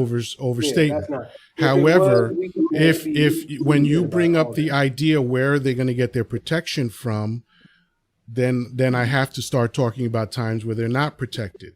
Okay, these are real problems in American society and in most societies in the world, where women So who are the weaker sex physically in general are suffering at the hands of men. Again, the that's true. degree that it's happening is specific to the data that anybody can look up. You can look at census information, you can look at crime information, you can go to Well, can you give rain.org, me can you give me a number? RAINN. Can you say it's 20%, 30%, 40%? Can you give me some numbers like that? Can you give me some roundabout rough? I don't have the information at my fingertips, So so it I'm could not be going to be 10%. It could be irresponsible 5%. and It could quote be it. 8% then, right? Whatever it is, it's too That's much a in my small opinion. amount. That's a small Oh, amount. okay. So if 5% of the women in your family were experiencing that, you'd be okay with it because that'd be a small amount. I mean, no, I wouldn't be. Oh, I wouldn't okay. be okay with. I wouldn't be okay with any of it if it was happening in my family. Of course, I wouldn't. Okay. But I'm So saying, then it's happening in but I don't. society. But I'm So saying I then don't I'm not know. okay with that. I'm saying I don't know. I'm saying I don't know if it's happening because it's so small. And I'm saying we can't stop crime. We know what's going to happen. We can't stop. Hmm. We can't stop a mass shooter to do. We can't stop it. Even as small as a mass. Even as I don't know how many mass shooters. It's not that big. It's not as big as someone stealing. It's not as large numbers as that. It's an isolated instance. We can't use that one instant and then say we got to protect all women because of this one thing. No, we can't do that. I'm saying if you're So a what woman protection are you and referring to? I'm talking protection. I'm talking about from physical harm. I'm talking about providing. I'm talking about mental. I'm talking Well, about I'm talking all. about physical harm also. So again, I'm confused. We seem to be talking about the same thing, but you seem to be disagreeing at the same time. So I'm very confused. So you believe that men should protect women from physical harm, correct? Yeah, men should protect Okay, women from physical I harm, believe but that not. too. Which But but if we're not but protecting women to the most that we can, we're failing at that. I don't know. I can't say that. I can't say that. I Fair can't say. enough. Maybe you can say that, but I can't say that. I can't say that. Fair enough. I can't say that because I don't know, and I'm a researcher. I'm gonna go look at the data, and I'm gonna come back with the facts, statistics, and data once we get off this thing. But I can say this: if you want a man's protection, you need to be under his submission. A man's just not gonna protect something that's not his. Bottom line. Are you Hmm. gonna go protect your neighbor's house? So let me ask you this then, because that's a Are you fair gonna run up? point. Yeah, I'm just saying. Wait, hold on. Let me ask you a question. So your point is, if a woman wants a man's protection, she has to submit to him, right? That's a And fact. but doesn't he have to prove first that he can protect her? I think he's a man. That I think doesn't he's mean a he can man. protect her. Are you saying You all know, men are capable of protecting women? yeah, all men are capable of Oh, they're protecting not. women. Yeah. They're All definitely men are not. capable. Listen, They're definitely you're not. a There's no man. truth to that whatsoever. built differently than a woman. So you're saying Yeah, I acknowledge that. You're saying that you can't. You're saying that a man can't handle a woman. You're saying. I'm not saying you're that at all. Okay. You said so protect. You yeah, said protect. So I'm who saying is a the man man- protecting her from? What? If we're talking about physical harm, we're talking about an intruder. Now, is Okay. every man capable to beat up every man? No. Okay, so that's Some what I'm men are saying. Again, we stronger. agree. We're Some agreeing men on are things, even though stronger. you sound like you're not agreeing with me. Well, I'm agreeing I'm agreeing with that a man can protect a man can protect a woman. A man can No, and but protect a you're woman. not agreeing with that. You just said not all men can beat up every other man. Well, no, because we know because it's not always a man. It's not. What if it's an animal? I don't know. I mean, how many men can Well, fight let's off assume the animals? intruder. Let's assume the intruder is a I mean, person. okay, Okay, if it's another to simplify person, the example. this So is what the Bible if what says. you said was true, I'm following your logic now. Follow my So logic. what you said was a man is there to protect a woman. You also said not every man can beat up every other man. So that means by Well, we know that. logical conclusion, that means that not every man is capable of protecting a woman. If we see, here's the thing. Before you can enter into the house, you must first bind the strong man. Okay. Before you can overcome that house, you have to defeat the strong man in that house. It's not easy. It's not easy to just go up and walk up to any man. You got to understand that if a man is protecting something he owns, he's going to have a little bit more unless he's fearful. Men can be fearful. Men can be cowardice. Okay, and then that woman's going to see that, and then she's going to realize, hey, this man cannot really protect me. So should she follow him though, just because he's a man? I'm saying this. No, I need an answer to that question. Yeah. I'm trying to work with you here. So I need to know the man that cannot protect her, should she follow him blindly? She needs to pick a different man. Okay, thank you. So we're on the same page. We're literally on the same page. She needs to pick. So you made my argument for me. You made my argument for me. Thank you. The woman's job is to pick wisely. Mm-hmm. Okay.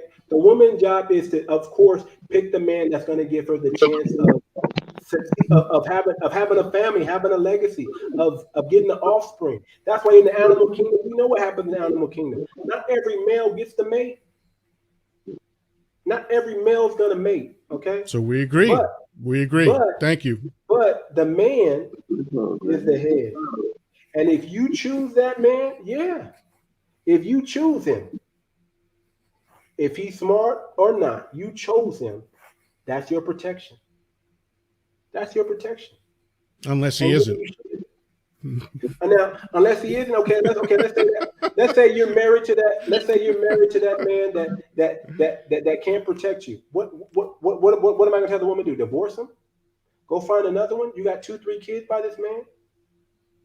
No. Well, again, that's a scenario you're painting, but again, I was simply addressing these blanket statements that you were making. And again, I'm not saying that they're wrong. I'm saying that they deserve more examination. That's all.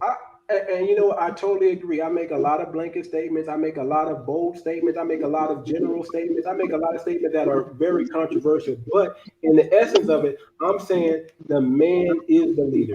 The man is the head. Unless he's not. There is a patriarchal structure. There is a patriarchal structure. But patriarchal structure is a societal thing, right?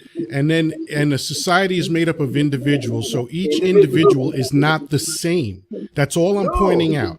Okay. So we're on the same page. We're on the same page, brother. If you're saying that, I agree with that. If you're saying that, but you also must understand that the man in the family, in the home, is the head. At the end of the day, that woman's not going to go out there and fight that intruder, is she? The man is. That I don't care if she married a coward or not. She's expecting that man to go out there and stop this intruder from coming out. So maybe that coward needs to get him a weapon. I don't know. Maybe that man who's not. I mean, let's be real. Every home. I mean, there's a lot of people that I look at or argue. Because men size. That's what we do. We size up other men. When we get in the room, we say, "Am I safe here? Can I handle myself?" Looking around, if we know who we can overcome and who we might need to go grab a hold of because we need help. That's what I'm saying. That is a man. A man's job is to also think. It's not just brawn. It's not just strength. It's not just how can I. It's like, hey man, if I can't handle this intruder by myself, I need to have something that can get this brother up off me enough time to get my wife and my family up out of there. If I got to die, I got to die. That's what it is. That's what women are expecting men to do for them. When you're talking about protection, women want a man that's going to die for them. And if I got to do that, you got to listen to me. You got to submit. If I got to be the one that has to take my life, let me tell you something. I'm in a wheelchair, but don't think I can't protect my wife. That don't mean some strong man's gonna come up in the house and just wreck me up. No, I gotta protect this woman. I gotta come out there and combat things against me. Whatever it takes. If somebody disrespects her, hey, they're not gonna do that. Now while I'm watching, I gotta step in between that and intervene. I gotta stop that up. Whatever way I can. So it's not just about I'm a man and I gotta, fight this intruder off or I gotta be a coward. No. I'm a man who can think. That's what God gave. God gave me logic. There's many ways to diffuse a fight. You can diffuse a fight with your words. Soft words turn away wrath. That's what the Bible says. A soft word will turn away wrath. A smart man can defend his house without even being the strongest man there. Maybe I fortify my house different. Maybe I got different locks on my doors. There's so many ways to protect a woman. But if you want that protection, you're not going to get it if you're going in a different direction or you're mounted. That's what I'm saying. Okay. Are we in disagreement or what? Are we agreeing with that? I disagree with a few of those points, but it's not important. I covered my points of disagreement already. Okay. So my thing is, man is the head. Men were born to be leaders. We were born to lead. And that don't mean everybody's a good or an effective leader. That doesn't mean that. That just means that there's a position. That doesn't mean the woman's not smarter than the man, because there's cases where women are smarter than men, or the man in that house. You have to exercise wisdom. You have to know, hey, God gave you this woman, or you have this woman here who's a help me. Let her help. Let her help.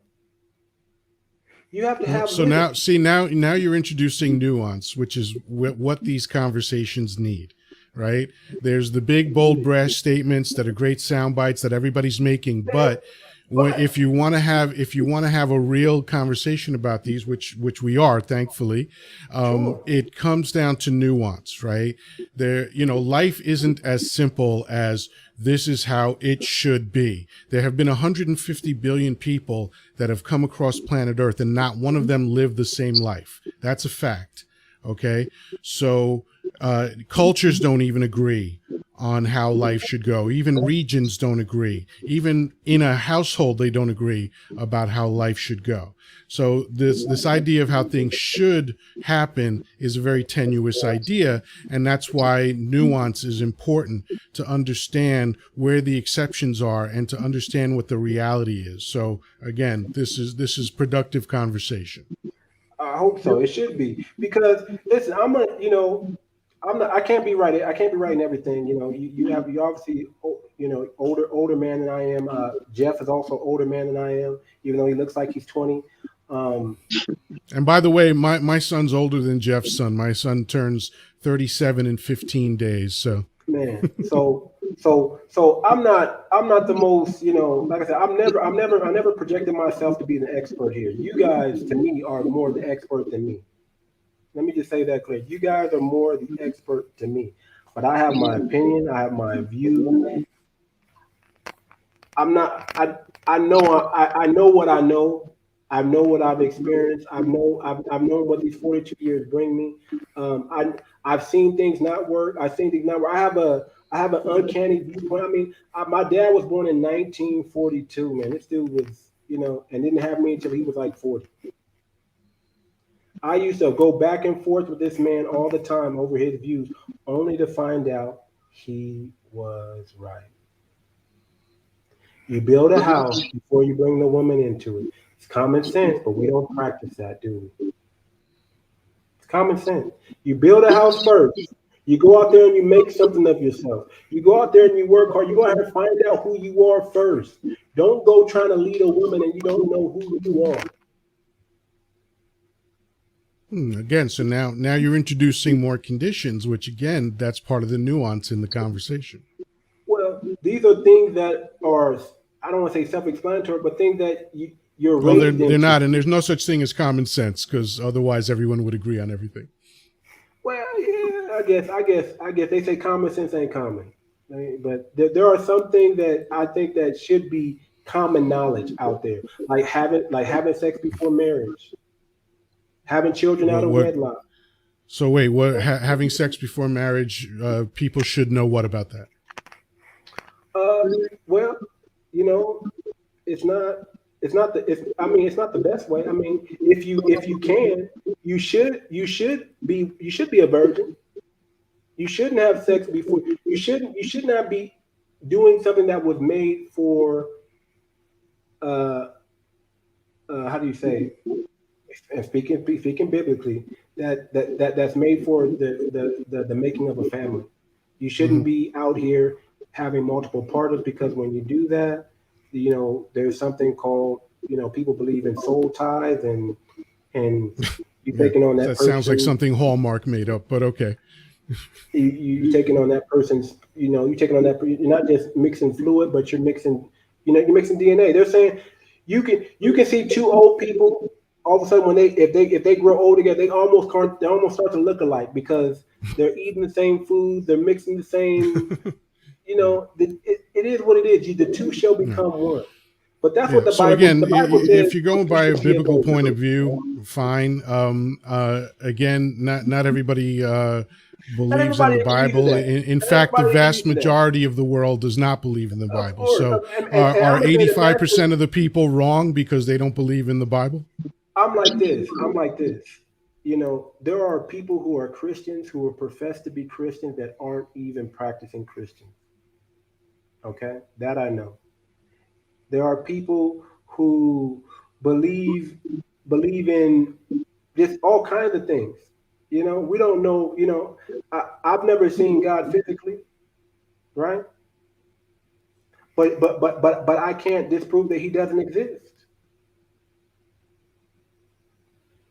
I can't disprove He doesn't. I can't say He doesn't exist because something had to make this. We're in some kind of consciousness.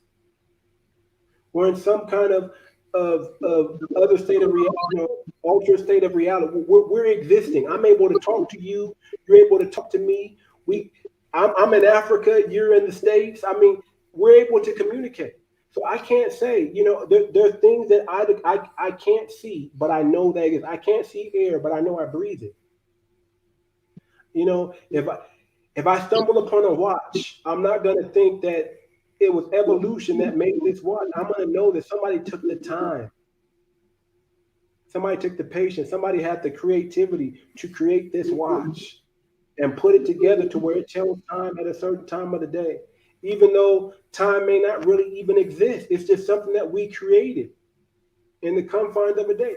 But I know that this was not something that just mysteriously, just by happenstance, by the spilling of milk, by some chaos. To me, order is masculine, chaos is feminine. To me. Okay. Because there's order. There's order. You can have a blank canvas, but that doesn't mean it's nothing. You got if you put something on that blank canvas, it becomes something you can create. Jeff, I don't want to leave you out the conversation, man, but I see you there. Just doing that. Me and Chocolate Yoda had to go for it for a minute, man. We gotta go, man. I love it. I love it. Oh yeah, no, it's all good. I was enjoying the tennis match. Man, I was like, man, we gotta like, what do you mean? There's no picture. What do you mean that there's no? Who do you know who's the good enough leader? I mean, we know there's MMA people out there. We know you can't run up on everybody, Chocolate Yoda. We know that. You can't just run up on somebody who's trained. They're gonna kick your butt. I don't care if you got a woman or not, you got a family, you still gonna get your butt kicked. But you gotta, a woman wants to see that effort. You gotta see that effort. If you're talking about proving something to a woman, you have to prove that you will step in that place and fight for her. And if she wants that, she needs to listen. I'm not saying she has to agree with everything you say. I'm not saying your word got to be the end all be all. I mean, as long as you're not telling her to jump over a Again, cliff. there you go. More nuance. Because again, if you think about where these, and I'll shut up after this because I want to hear from Jeffrey also. But if you think about where your comments started and where they led to, you see as you introduce nuance into the conversation, it becomes a more substantive conversation. That's why we have Chocolate Yoda, man. That's why we have people on the panel. That's why we have, because y'all don't, if my community, the people that tune in, I think they like to hear from me, but I think they more like to hear from you guys. And that's why I like to bring you guys up. I don't like to I go on my rants. I go on my rants and I say what I have to say. And that's that, you know. And believe it or not, I get a bunch of views. People just go through the roof and start watching it, and I get all these emails and texts. I mean, I battle back and forth on Facebook with people just giving my views, but it's the conversation is moved only when it's not one sided. Right. And like I said, as strong as I'm opinionated is, I can, I'm the youngest person. I'm the youngest person in the room right now. I still got a lot to learn. I'm just listen, age and wisdom don't necessarily go hand in hand. But again, the most important, the most important. Yeah, I mean, just look at Congress and Senate. That answers your question right there.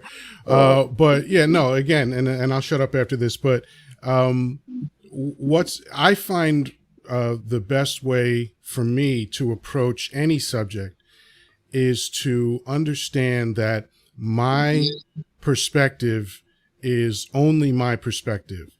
And even though I do believe that everyone is entitled to their own opinion, and again, I said this when I spoke about Kevin Samuels, there's two types of opinions. There's informed and uninformed, right? And sometimes people are not really giving you their opinion at all. They're just giving you figments of their imagination. And which is not what happened here, but that is the truth about conversing with some people. They're just all in their imagination about whatever. Yeah. So, once you understand that, and this is where you have to introduce humility to understand, my perspective is limited. Because as you mentioned earlier, it's about your experiences, where you were brought up, who brought you up, what happened to you, and not just what happened to you, but how you interpreted what happened to you, right?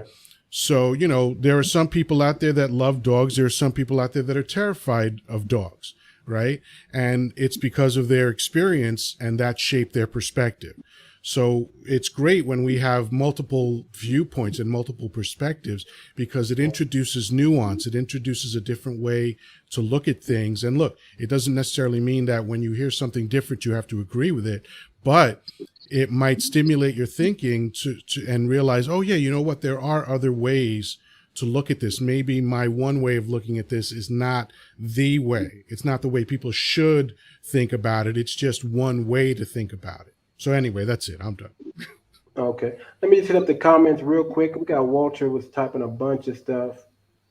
Let me bring up one of his comments here. It says the difference between what happened in the culture versus times versus what the Bible or the God of the Bible actually mandates.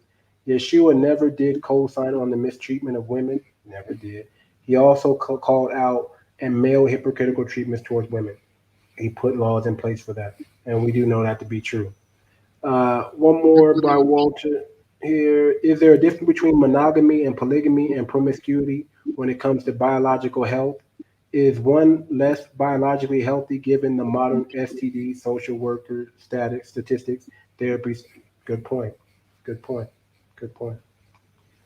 Hmm. Jeff, we've been talking a lot, man. I'm gonna, we're probably not gonna get into the 14-year-old, but I definitely want to hear your viewpoint on the head of the household, who is the leader. You know, I know you're gonna put some quantum wellness on it. So hit us with the spirit, man. Hit us with that tantrum, man. Because I'm about to hit you up about if I mean, you blow my if we go. Here's what I'm gonna do, man. I'm gonna bring you on the show, man, and we're gonna talk about all that. We're gonna dedicate a whole hour and a half. So even though we were long, don't be too long. Just give me what you got. But I promise you, I'm gonna bring you back up on the show. It's gonna be me and you, and we're gonna get all that. I mean, we're gonna find out the way to please the woman from a distance, and what we got to do. If we got to Namyo, Reiki, Kyo, whatever we got to do, man, we're gonna find out. Right on, brother. Right on. Yeah. My view on the On the patriarchy. What do you think about the patriarchy, man? Is there a patriarchy? Should there be a patriarchy, man? Should the woman submit to a man because we're just a man? I believe they should. A couple should submit to each other because, The Bible says that. Submit one to each other. Go ahead. yeah, I believe they should submit one to another. I mean, each one brings a certain strength to the table that the other one lacks.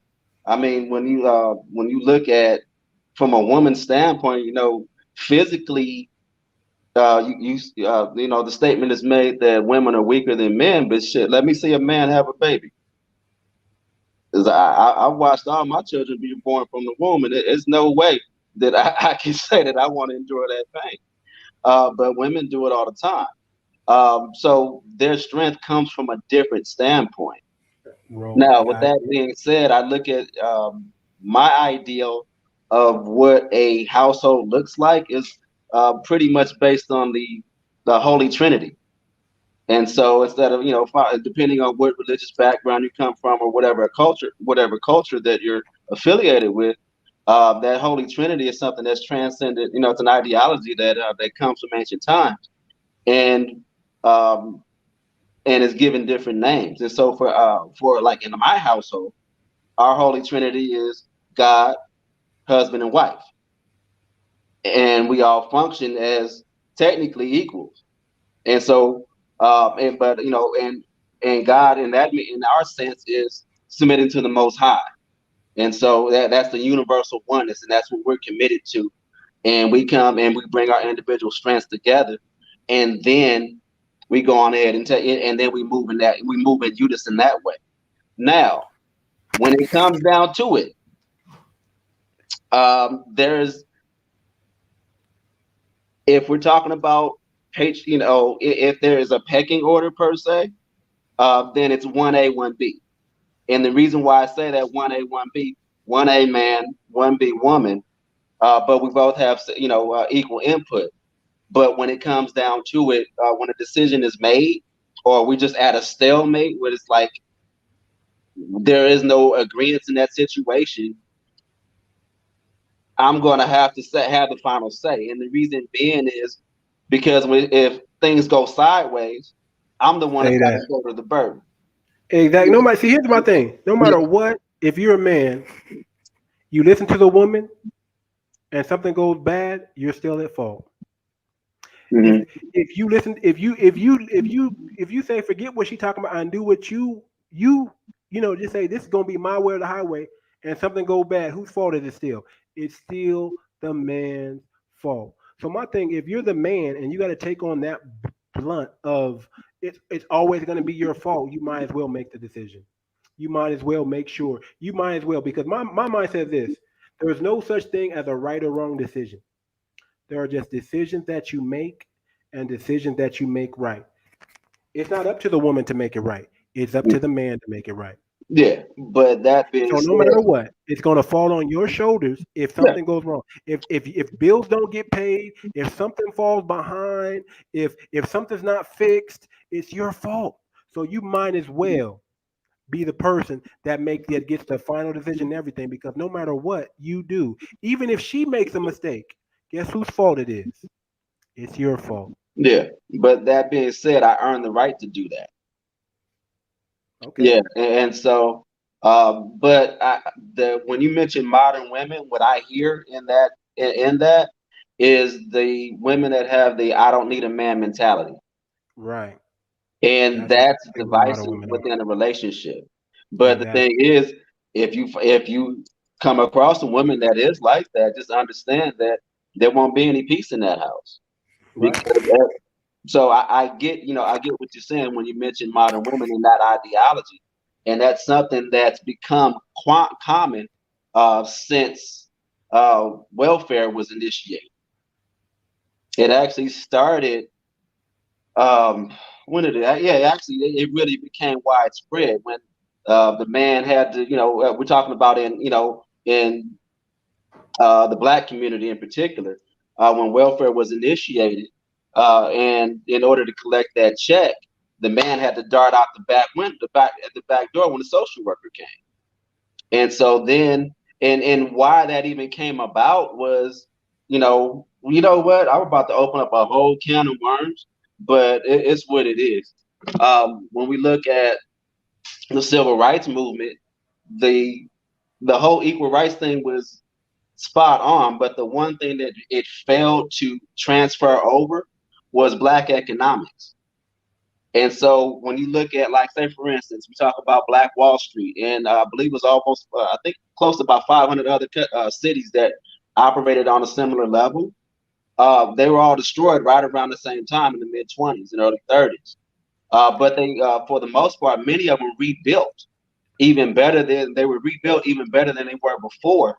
But when the civil rights movement happened, came into play, and basically we let it, pretty for the most part. I mean, we won the right to have equal rights and whatnot, and shot Yeah. the white man's To story. choose the white man over the black man. We And, got the and, right to and the choose the black white and store over the black store. I get you. yeah, and the black economy crashed because now because at one time we were forced to have to do business with each other, and now that we had the option, we thought the white man's ice was better.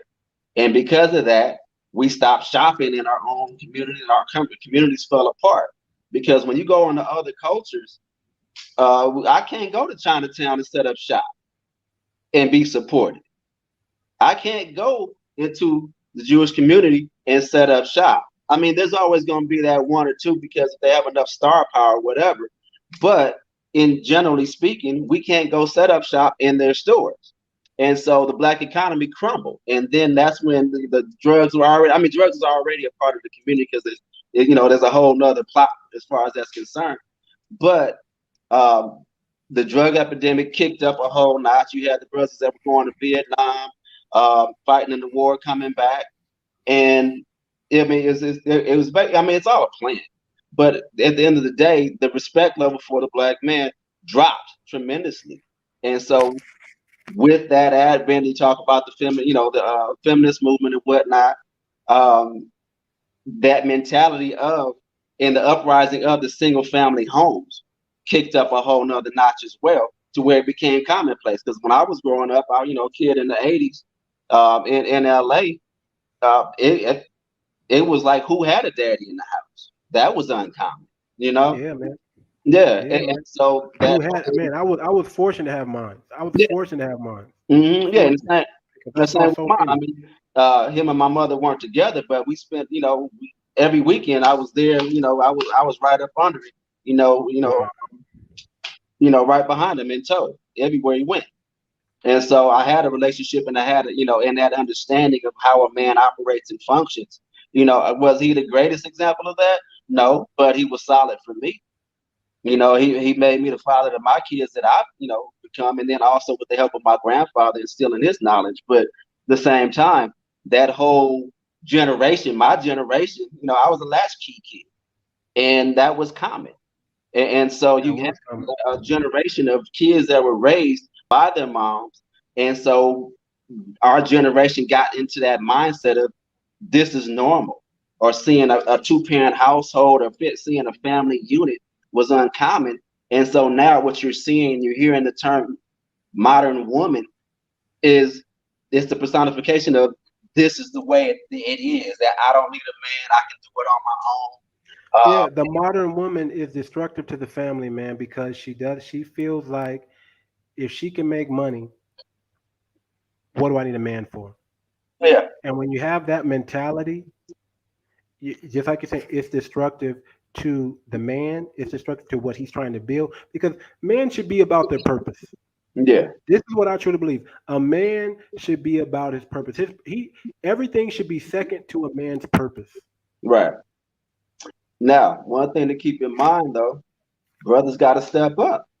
Yeah, of course. Of Yeah, in course. general, and a woman, I've dealt with some of the hardest women on the planet, not on the planet, in my space. I've come across some women that were like really ingrained in that, and you have to, and they told me like, oh, I just melt around you. I can't be, this hardened person that I've grown to be or feel like she had to do to survive. Because survival, that's what's happening in our community, is the survival mentality. And so once you can get past that, you got to be a man worthy of submitting to. And so is every man that? No. But having a disagreeable woman, that's a problem. And so you got to recognize who you're dealing with in relationships. And so you start picking up on those vibes. And if she thinks that that's normal, or the thing that she should be, then you got a problem. You should not be laying up having babies with her. No. Yeah, because you got to be equally yoked. Because I look at what I have in my relationship, and I've been in divisive relationships in the past, and seeing those, and then being able to recognize a woman that has those feminine qualities, that have a desire to make a home, and make, rather than coming home to hell, I'm coming home to paradise. That's something that every man, you know, I'm not gonna say every man, because some men are so toxic that they want to have some hell themselves. That's a whole other conversation. We talk about the crazy women, crazy girl syndrome and whatnot. But in generally speaking, a man wants to have peace when he comes home. Unless he's got some kind of unless he's got some shadows or some toxicity that is having him want to desire something else. And I can speak to that because I used to be that guy. Because in the hell that I grew up in as a child, I thought that that's how women normally function. My mom was bipolar, and so I just associated with she was on her cycle once I understood what a cycle was.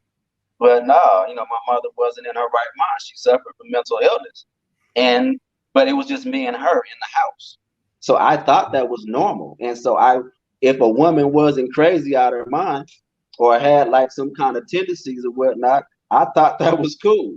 Yeah, so I turned down a lot of just regular, mellow, what you would refer to as normal females, because if they didn't have that crazy gene in them, I thought something was wrong with them. Yeah, because subconsciously we all look at somebody that was like our mother. Because the thing for me is I repressed those memories, and so that's why I was subconsciously going into these different relationships with at different levels of dealing with different levels of toxicity, and not to mention I wasn't healed myself. Yeah, and so I said all that to say, I don't need a man mentality from women. That is a problem if you're talking about raising a family, having a family unit.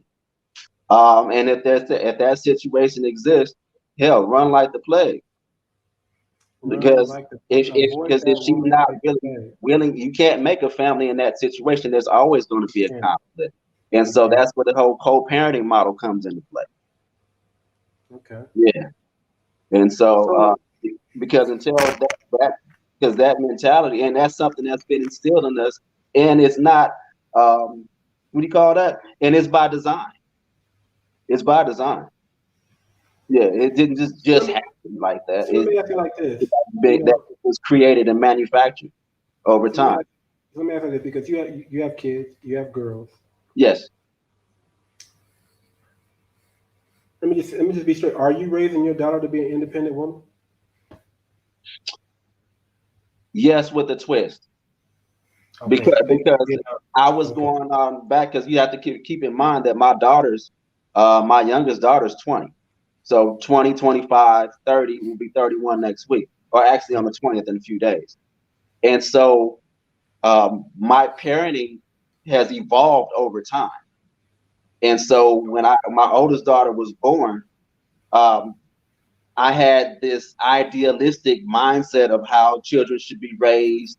I was that father that was like crazy strict and you can't do this and you can't listen, like, but I was overboard with it because I was trying to overcompensate for, um, you know, I had like I said, I had an idealistic way of raising children. And then when and each child and, coming on down, I became a little bit. Became more open minded because I saw the mistakes I made with my oldest daughter, and I always have open dialogue with all my children, and she let me know like, hey, this is, these are things that were cool in our relationship, and these things that weren't, and dealing with, her sisters at the time, um, and this is what I suggest, in that, and I was like, oh, okay. Yeah, it's rock solid. And keep in mind, my oldest daughter, she's got her master's in psychology from USC. She's a social worker, so she and a family therapist. So this is what she does. And so, but I was her first client technically because she grew up analyzing me. And so, but coming from her, I was like, oh, okay, and I started to adjust as time went on. Does she know everything? No, but she's got to. If anybody knows me better than anybody else on the planet, my oldest daughter does, because she's seen me through my transition. She saw me when I was a street dude when she was born, or can see, when she was born when I was 18. And she saw me evolve from that and get my life on track and, go to school, and become the father that I needed to be for her. And so, um, yeah, and so that independent, do for self, know how to do for self, yes, but they always knew that they needed to find. But I always made a reference point in that, uh, in the men that they did connect with when they became of age, that they respected him, respected his position, and then because I had such a tight relationship, have such a tight relationship with them, I become the compass on how they measure whoever it is that they're dealing with. They all bring that, like when they're serious about anybody, they bring them to me and be like, okay, how do you feel about him? And does he measure up? so do you feel like you get a choice in who she's gonna be with? You feel like you get a choice? Ultimately, they're gonna make their choice, but the approval of who they deal with, my approval of who they deal with is important. They hold that in high regard. Yeah, and Okay. so they understand. I mean, I've always been right there. I mean, they all call me their best friend. I know that there's schools of thought of friends as being parents being best friends. That's kind of like taboo, or there's some conflict with that. But the way I do that, or I have done that, I'm always daddy first and Right. foremost. And then See, as my they dad. grew older, that daddy friend, because I always wanted to keep that open dialogue, because otherwise they start hiding stuff from me and start asking their friends for information that know less Right. than what they do. Well, And so see, at my least for me, dad. they get an unbiased opinion. Right. See, my dad wasn't my friend. Hmm. Okay. My dad was a military man. He was strict. Yes, sir. Yes, ma'am. It was his way or the highway. Do as I say, not as I do. That was my dad. Yeah, mine too. You're gonna listen to me. But my dad didn't become my friend until I became a man in his eyes. Got you. That's when we saw eye to eye. That's when I noticed that my dad would start taking my advice more. That's when we would have deep conversations about women, life, God, everything like that. It's like the moment I moved out the house and I started being a man, and I would come back to my dad and be like, you know what you told me, it happened. Right. How did you know? How did you know that this wasn't my friend and this guy was my friend? I would have to come back and question it. And it wasn't until, like I said, I became of age that my dad became my best friend, because it was almost like he's the only person I could trust, because he's my dad. He's not going to tell me something that's Yeah. going to hurt. Exactly. Exactly. But when I was growing up with him, it was a tug of war, man. I'm a Taurus. I'm stubborn. He's stubborn. So add all that stuff together, man. I'm trying to, flex Yeah. my alpha male, or I'm trying to show him. I'm trying to prove. My whole life I'm trying to prove myself to my dad. That's just As put it you that way. should. My whole life. That's the way I'm it trying should to be. prove to my dad that I'm a man, and I could, I didn't like going to my dad for help. I was like, I got to figure it out, because if I go to my dad's going to make me feel stupid.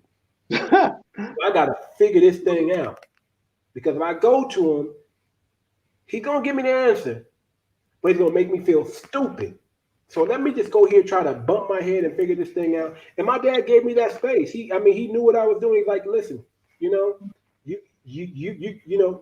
the child that has to learn by experience. I can tell you till you're blue in the face, you're not going to listen to what I'm saying, but go ahead and bump your head. But just understand this: experience can kill you. Yes, You absolutely. can learn by watching and listening to other people. Right. So Yeah. you can come over here. I'm gonna make you feel stupid, but you're gonna learn hmm if you listen. Yeah. And And if you so go to out answer there, your go ahead. question, and just as succinctly as possible, they were raised to be independent with the respect of, while they're on their own, that they can handle themselves and be successful, until the right individual comes along that can be their partner, their life mate.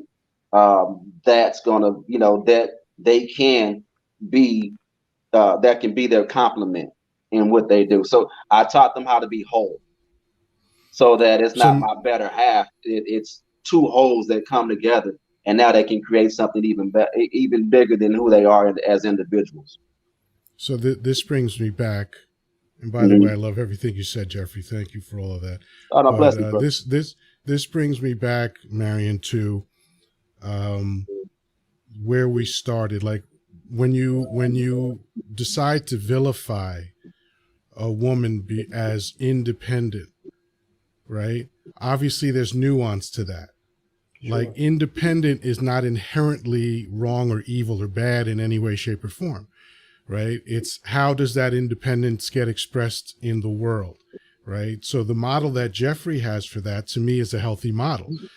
Yes, like, I have a granddaughter. Okay, she's 10 years old. I want her to be independent, absolutely, because I want her to be a whole person, so that when she meets the person that she wants to be with, she's contributing to that person, rather than being, as the Celestine prophecy talks about, like two-letter C's trying to complete each other. No, you want two-letter O's that are I like how you complete. mentioned the Celestine prophecy. I like that. I Yeah. like that. Hey, I man, I'll like that. throw in all sorts of references. I I don't see. have I any see. original ideas. Yeah, I read that book, man. I read that Celestine prophecy book, man.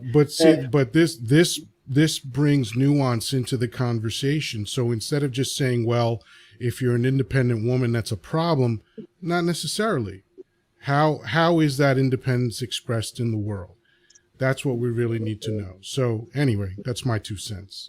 no, And you're, anyway, you're you know right. what? I gotta go because, like, I just realized what time it is. I gotta Yeah, run, you're but right. I am more now looking forward to our podcast together, because There we go. I'm going to host you on my podcast later this There you week, go. and people will be able to see that soon. So once again, thank you so much for letting me participate. I thoroughly enjoy it. I don't mind disagreeing, as long as it's not disagreeable, and we all proved that we can disagree with one another and still have a Sure. productive, pleasant conversation with respect and politeness. So Sure. I love this. I love this. Oh So yeah. I'll No, talk to you guys absolutely. soon. And Appreciate the Chocolate, respect. you're welcome anytime on the platform.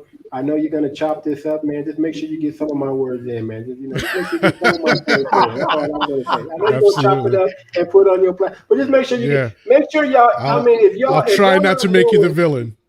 if y'all exactly, if y'all not He said, knowing wait, wait. about persistent, if y'all not knowing about Chocolate Yoda and his channel, Persistent Rumors, man, y'all got a good taste of this brother today. Right. Y'all got a good taste of where he comes from, who he is. I'm learned more about him in this one than our last one. So y'all make sure y'all like and subscribe because he's all about the nuances and he want to make things clear. That's right. He's all about the gray areas, y'all. He don't want it black and white because I'm gonna That's right. go either is this way or is that way because that's how I was raised. My dad was there was no nuances, there was no gray area. It was black or white. You either did what you were supposed to do or you didn't. You either you had to suffer. There was consequences. There was consequences. So we appreciate. We know everything isn't black and white in the world. We all know that. We all know. We all know there are nuances. We all know we have to fully interpret what we're saying. We all know that you can't just say controversial statements and not back them up with facts, with data, with nuances. You have to fully explain your point. You can't just say it's always this way because it's not. We know that, and we Absolutely. appreciate that. If you're bringing that to our attention, Jocko, we appreciate that. Hey, it's my pleasure. All right, folks. See you Blessings, brother. soon. Peace and All Bless blessings. right. you, man. Take care, yeah. Man, now it's just me and you, my brother. I know we got to end this thing, man, but you know what? I got to go into it, man, because you said a lot of things, man, and I'm always confident, but then I'm always humbled at the same time because I'll make some statements that are bold. I'll make some statements that are generalities. I'll make some statements that do sound, I would say, boisterous or just blanketed. Hmm. And I notice I do that. I do make blank, but I'm coming from a place of what I know. Like Yeah. me I mean, personally. I get it and I respect it.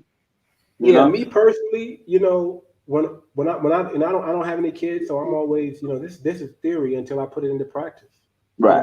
know, but it's coming from what I learned from my dad and growing up and just being a kid.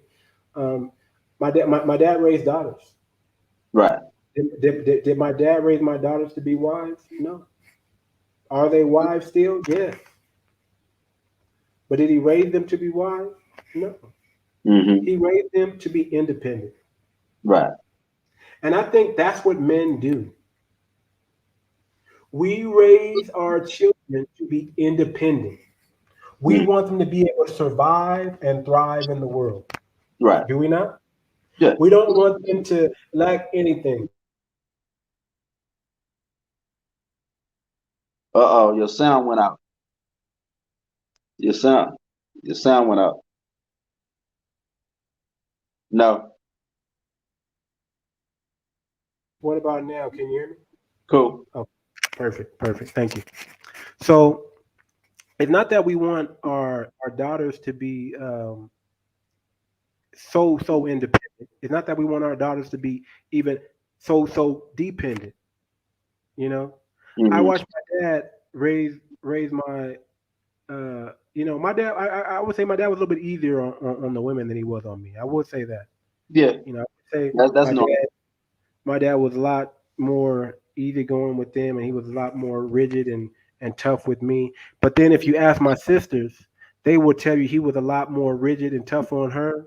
And he was a lot more easygoing on me because I guess as a guy, you just let I'm gonna say it's easy to raise a man, but you just kind of let him figure it out. Hmm. Say figure it out, then come back and talk to me, and I'll give you some direction. But you go figure it out first. Right. So with women, you can't never say go figure it out because they could, babies and all kind of things can happen too. So Yeah. you have to you have to be a little bit more guarded and put some parameters on that. Hmm. But I will say this: you did make a lot of sense. I think, and man, you were very honest, man. Man, you probably the most honest brother on the show right here, man. Uh, You came and you were vulnerable and you opened up and you spoke some things and some things I didn't even know and it touched me, man. And I just want you to know, man, my brother, you The brother that I know, you are a powerful. You're a powerful man. The brother that I know, you're put together and you're sharp. Even when you think you're at your lowest, man, we can't tell. Right. Well, I'm just a reflection of you, brother. You see in others what you see in yourself. Yeah, okay, tantrum. No, Okay. no, I'm your Renge kill. All right, that's a universal law. that's universal. No, okay. Yeah. Well, I can rock with it. I can rock with it, man. hmm But We we're gonna. admire in others what we admire in ourselves. That's it. That's it. But you know what? I do want to touch on the topic. I know we stayed on Keisha Cole and then we went off into some other things. But What's up?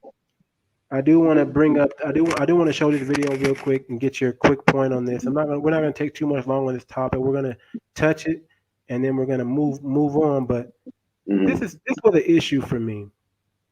You know, single mother homes, single family homes, kids. Even myself. I know. I know as a kid, I learned by watching my dad. hmm I learned so much just by being able to see what he do. I learned so much by watching how other people talk to my dad. Exactly. So, so you know when you have a young woman interpret life in the way that I'm about to show you, hmm it's heart wrenching. It's heart wrenching. I just want to play this real quick. Let me go to it. Let me share this, and this is going to be the video. This is going to be the video. Right. Uh, yeah, here we go, right here. It's gonna be the video. I gotta hide all these names here. I want people names to be revealed here.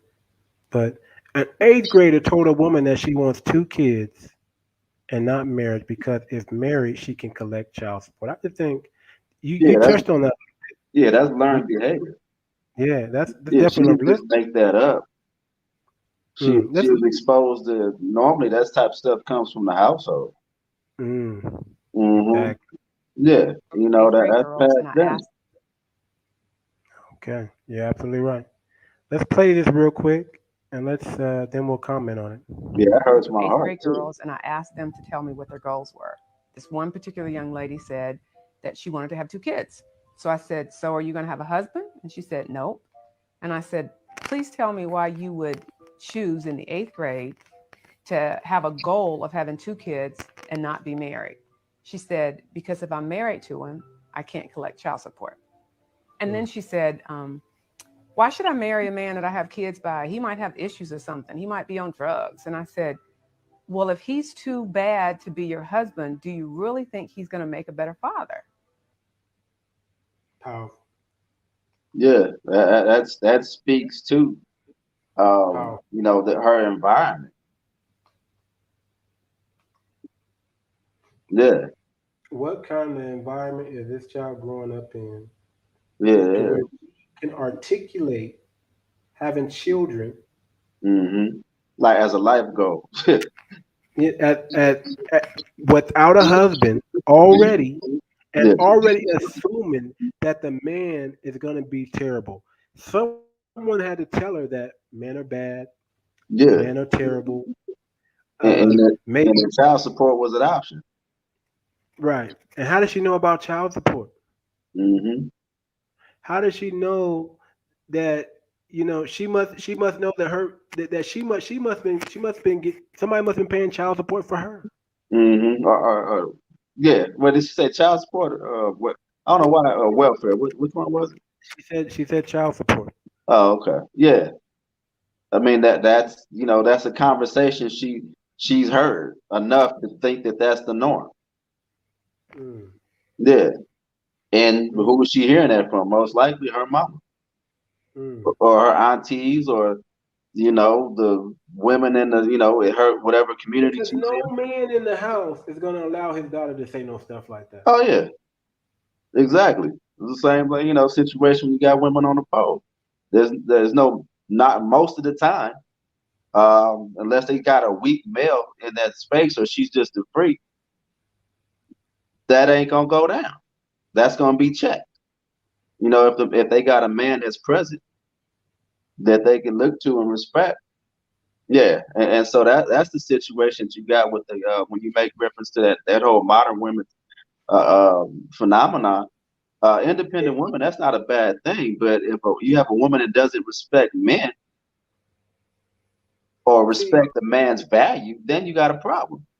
see, independence is not bad, but it's not that great. Yeah, but Interdependency, interdependency, I believe, is where you want to reach. yeah, absolutely. Interdependency is where the man and the woman operate, and they flow with each other. Yeah, The and reason there's how they strength. flow is because the man says this is the standard. That we rise, we all, this is this. If I'm held to this standard, you're held to this standard too. You know how I do things, so you can do it another. We know there's more than one way to skin a cat. Hmm. We know, but I have to trust you that you're gonna do it in a way that it doesn't make me look bad or as bad a reflection on me. Right. I have Absolutely. to trust you that you're not staining that you're not operating outside of my protection, because you might go off and do something, it might Hmm. harm something, and I can't protect you. Right. Exactly. I'm going to, but I might not be able to. Yeah. Does that make sense? So Absolutely. It's interdependency to me is what we want to reach, and that's how we want to. We yeah, want. respect. Yes, I say absolutely. you want to raise your daughters to be a wife. You don't want to raise her to where she's too independent and she's no good for a man. If Yes. she's too independent, she's like, man, I don't need a man. I got my career, I got my job. When does social work become more important than building the black family? When does any woman's career become more important than building the black family? If you, to my mindset is this: if you have a job, you Hmm. have a boss. You have a boss. True. No man in their right mind wants their wife to have a boss. Right. If you're really a man, you're not gonna. No one wants to compete. No man wants to compete with a wife and a boss. Yeah. You We know want what? Go ahead. If you want to touch on that energetically, um, I primarily counsel women in my practice and whatnot, from a holistic standpoint. And when you made mention of the whole celibacy thing, 'cause that was actually something I was going to touch on. It's actually becoming more and more common for women in their 40s to become celibate. And the Really? reason being is from an energetic standpoint, the single woman, single mama, independent woman, uh, not women by design, genetically, uh, they shouldn't have to work because they don't operate from the same standpoint because they have to take on a masculine nature to do that. Right. And women Right. that do that over a period of time, they start to embody masculine qualities to the point where their femininity starts to fade. And usually it happens, especially if they started at an early age on that path, or they've been trained in that mindset since day one. By the time they get in their 40s, it becomes commonplace that they start to have a myriad of challenges. When you look at the rates of uterine hysterectomies, it's at an Mm, all-time high. Women having fibroids, um, mm. and that's because they've energetically blocked their wombs. So let me ask you this question: was the woman body meant to handle stress? For having babies, yes, not for doing physical labor, genetic, physiologically, no, they're not designed for that. And so These over a period shoulders of were time, made for that. they burn out. And so I countless upon countless clients that have come to me that are in their 40s, their libidos, the libidos have dropped to the point where they're just like, I don't even want to have sex anymore. There's a number of reasons that play into that. I knew a woman like Because that, of man. the average man's ability especially here in Western culture, their inability to perform has caused them to give up hope. But outside of that situation, it's because they've operated in a in their masculine nature so much that their sexual desire drops, and so that's a big um, reason for women that have all the sexual problems that they have in their 40s, is because they basically shut down their feminine energy to the point where they don't function as women anymore. But then also it goes hand in hand with their toxic understanding of men and that hatred towards men. That's Right. something that was passed down and inbred in our society and our African American culture since slavery. Right. And And this is so, what and this is what I find interesting. mhm. Modern women are quick to say that men hate women when men were never raised to hate women, but they were in fact raised to hate men. That is the issue. That is something big. That is what I'm noticing. It's like the same women who say men hate women, especially the men that hold them accountable and that have a standard, are the same women talking shit about men like they ain't shit every day. If we use their own logic against them, it would seem that they are the ones who hate man. Matter of fact, women today, they're striving to be more like a man, not trying to be feminine, they're trying to become more masculine. And Yes, that's what I'm seeing with these modern women, man. in order to There compete. was a woman, there was a woman, I can't remember her name.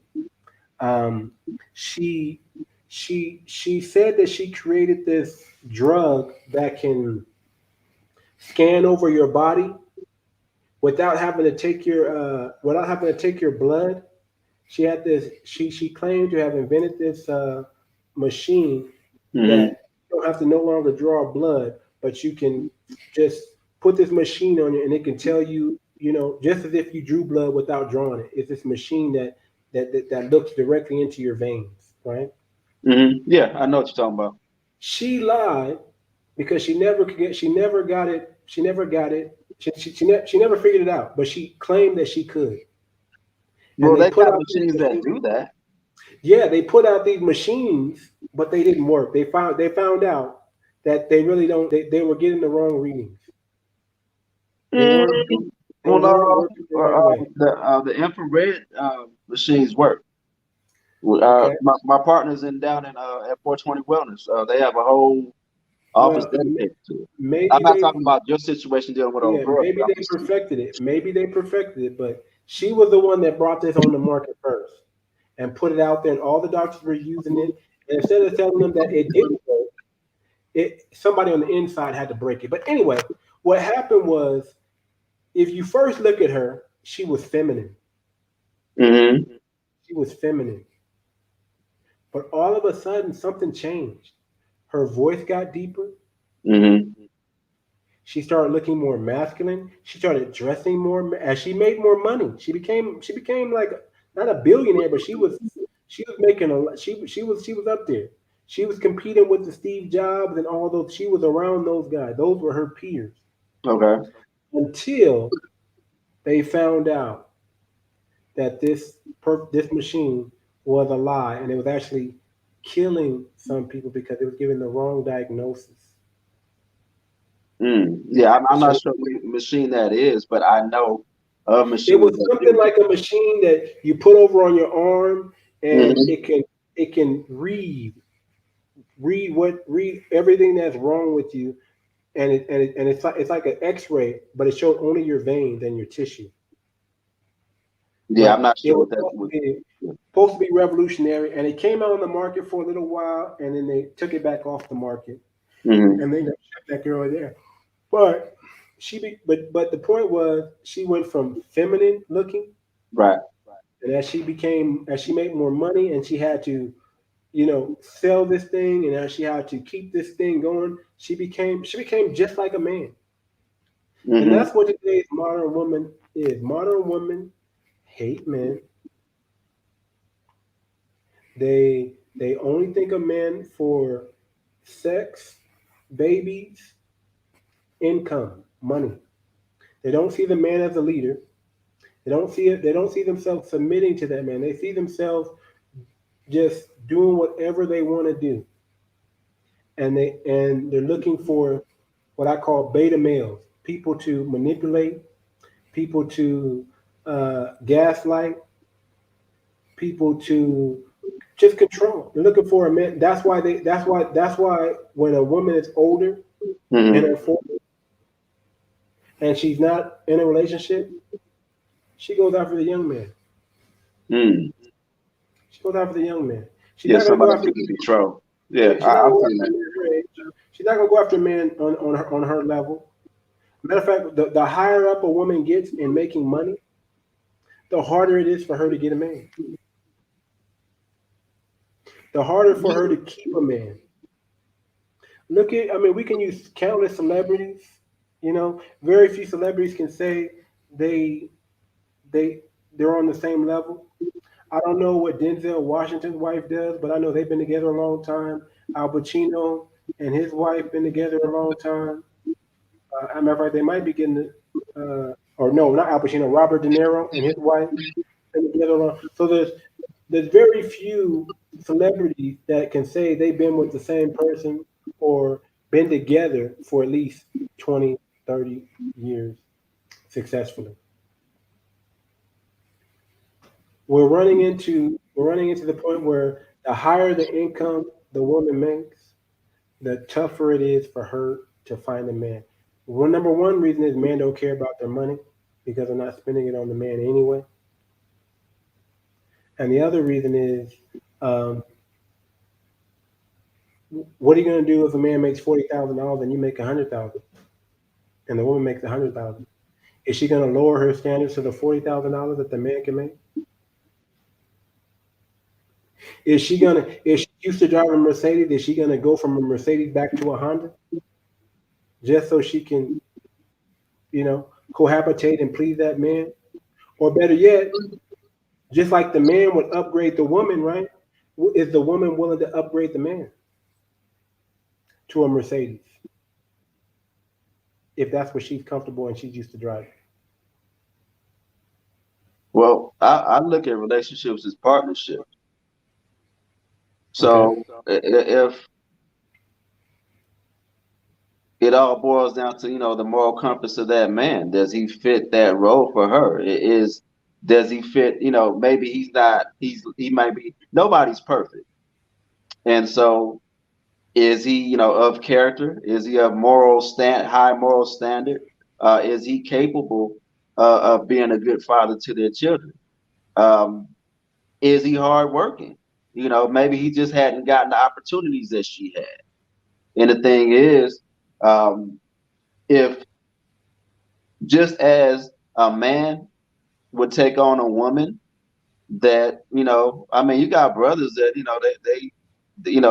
they might be millionaires and they're gonna pick up, somebody that's working at McDonald's because she looked good or whatnot. Yeah. Now, And granted, that should not necessarily be you know, the the standard for why he chose her.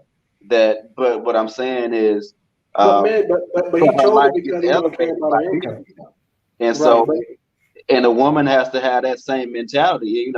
If we're talking about finances, but if he checks off all the other boxes, is it worth it elevating him and putting him up on game on how she did her thing? I You know, like this. If women talk about feminism and they talk about equality, then yes, because men do it all the time, but women don't do it. Why is there? Here's the thing. You know, well, you got to. But one component you leaving out is you talking about women that have a toxic relationship to men.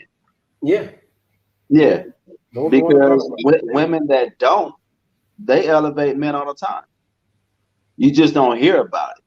Okay, Yeah, okay. that's something that just ain't talked about. I agree with that. Yeah, I agree but with but that. but you're talking about women that grow up in having a solid male role model that they can look to. So when they see a man that's of character, a man that's of, of a high moral standard, of, has the ability to be a good father to their children, and maybe, okay, he didn't have that same opportunity. I see women raise brothers up all the time. Yeah, You like do. my herbalist. I mean, his wife put it down for him, and he became not my current brother, a brother that I knew back in the day when we first got into the whole holistic space. And I saw his wife was the first, investor in this company, took out a loan. They was growing and doing their thing. You feel me? That's very rare, man. So how do you find a woman like that? I, How do you I, know how do you I mean, not that brothers should be looking for women to elevate them, but you know, well, well, the thing are is, women should let me ask a question like this. And then what you call it? Actually, I just see I skipped over a question by Walter that he made, but he's probably out the room. But I want to make sure I add that too. But um, should a woman be looking for a man with money as the number one thing, or should she really be looking for a man with character, with strong substance. conviction, with discipline, with substance? Yeah, well, I mean, there's a whole lot of men out there that got money that's assholes. Right? Yeah, and so character and substance is above everything. The money will come. So why aren't they choosing that though? Why are they choosing the character and the substance? Why It's are a, modern women?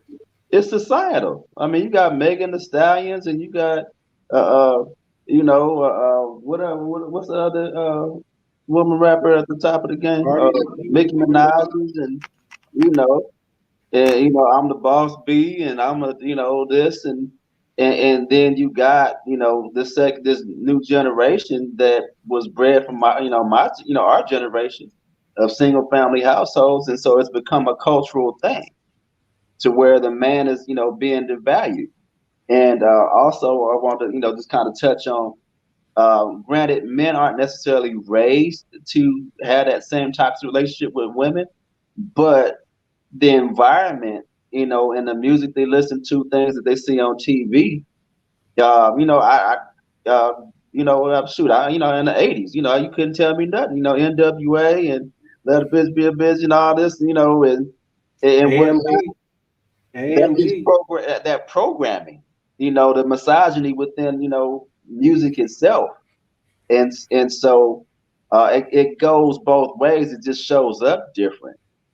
And so what you're getting now is because, in generally speaking, society, like, brothers, I always encourage entrepreneurism, because when you go into the if you Yeah, go into the workforce, 9 times out of 10, and it's by design, they're going to elevate the black woman ahead of the brother. That's just it's set up that way so they can keep the household in a state of disproportion. They keep the households out of balance, keep the households broken, and so she'll get the opportunities that he won't. The thing is, um, that's true. we as Fact. parents have to teach our children, like, if you're going to get jobs, this is what you should expect. I broke this down to my daughters. Like, yo, Mm, if you're dealing with a brother that that's going to get a job, understand this is what he's up against, and so they know that if that's a that's good. situation, they're looking for a man of substance that they can help elevate, because they're That's giving good. him the mindset and the skills of how to go get his bread as an entrepreneur. And so that was something I armed them, because I saw that was an issue, and that's something that's societal, that's created, because they're not gonna let the brother elevate like that. Only so many. Right. Yeah, No, you're absolutely right on that. That's why I tell my guys, man, you got to get to the bag. You got to make 100 grand. You yeah, got to some way, somehow get out of the rat race. You got. I mean, you still got to hold a job. You still got to take care of yourself. But you got to start looking for entrepreneurial paths. You got to start looking for multiple streams of income. You have to start, investing. You have to get your finance together. I'm big on finance. You got to know how to save money. I couldn't mhm, do what I'm able to do if I didn't know how to save money. Yeah, Um, you got to work 60 hours a week. None of this 40-hour a week stuff and come home and chill. You got to do more than you got to do extraordinary. Extraordinary people run the world. Average ordinary people don't. exactly, So exactly, you exactly. have to work at the pace. You have to outwork. We used to say this: if you see somebody, if you see somebody working the regular 40 hours, Hmm. you're not going to pass them if you're working the 40 hours, especially if they started before you. So how do you catch up to somebody who's already got more experience than you, working the same amount of hours than you? You have to you have to add extra. Yeah, You got to add an absolutely. extra hour or two on top. I mean, you're not going to beat Kobe Bryant because he's going to be in that gym before you, and he's going to make sure he's not going to leave until you leave. You got to have that type of mentality. You got to have mentality like I'm going to outwork the next person. I'm going to outwork you. I'm going to outwork myself. I'm going to push myself. I'm going to work hard. I'm going to. You have to have discipline. Right, You have to be self-disciplined, and absolutely, that's how you begin self-discipline is the beginning of self-mastery. absolutely, absolutely. So you got to have that discipline, and then you have to take that discipline into a mastery stage to Hmm. where it's second nature. You master the fundamentals, so you can add extra, so you can do all the fancy stuff. Right, But you can't do all the fancy stuff without mastering the fundamentals. exactly.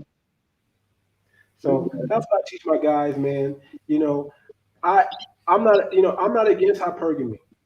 You Hmm. know, I'm not against everybody not being able to mate. You know, that's Hmm. the way of the jungle. That's the way it is. There's going to be alpha males. There's going to be beta males. Even though there are more women than there are men, we know that those women are not necessarily searching for the average ordinary guy. They're all looking for the top echelon. The only way to save yourself from being at the bottom is to at least get that money piece taken care of because that's attractive to women. Right. Yeah, I We mean, the goal is to buy become that. a complete highest version of yourself. Right. Yeah, and so Right. like in the tantra community, we talk about becoming master masculine and divine mastering the divine feminine and becoming complete beings so that we can be the highest and best versions of ourselves and then for one another. And so, like for me, I turned the corner when I started to come into that knowledge of Okay. of personifying and becoming. I had things that I did naturally, but there's other things that were lacking. And so once I became a complete male, then I attracted a female that had that had equal or similar substance. Yeah. Okay. And so that goes back to that whole like attracts like thing. Right. Yeah. But it's going it's a process. I look at it from a each one teach one perspective. I try to get with as many young brothers and whatnot that'll listen. And once they demonstrate, like hey, they got an interest in bettering themselves, or they're looking at what's surrounding me, like no, it's got to be a better way. I try to shed that light as much as possible. Yeah, because a lot of these brothers out here just don't know. Because I mean they've been raised by women, and no, I'm not taking nothing away from the women, but they can't teach them how to be a complete male, They complete can. man. They Yeah. can. Yeah, They can. because they can only say what they think of, well, what it looks like to be a man, or something that they may have read, but they don't know what that really looks and feels like being in their skin.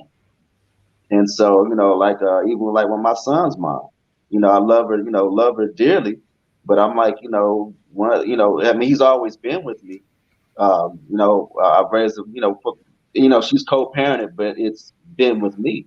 But in that space, I was like, she was like, oh yeah, well when he comes with me as a teenager, he's gonna stop. I was like, no, that's the number one time, because I'm like, he's gonna be dealing with some male, man type male challenges and whatnot, and the only thing you can tell him about is what you think it looks like from Right. a woman's standpoint of view, but you can't tell him, how to function and be a man. Here's the thing that I want to prevent from happening, and the emasculation of men. Yes, I've seen it, experienced You it. know, Yeah, to yeah, the fullest. I went through it I had a stepmother who tried to do that to me. Uh-huh. Thank God my dad was still in the home. She tried to emasculate my dad and she couldn't do it. So Hmm. because she couldn't emasculate my dad, she went and tried to emasculate me.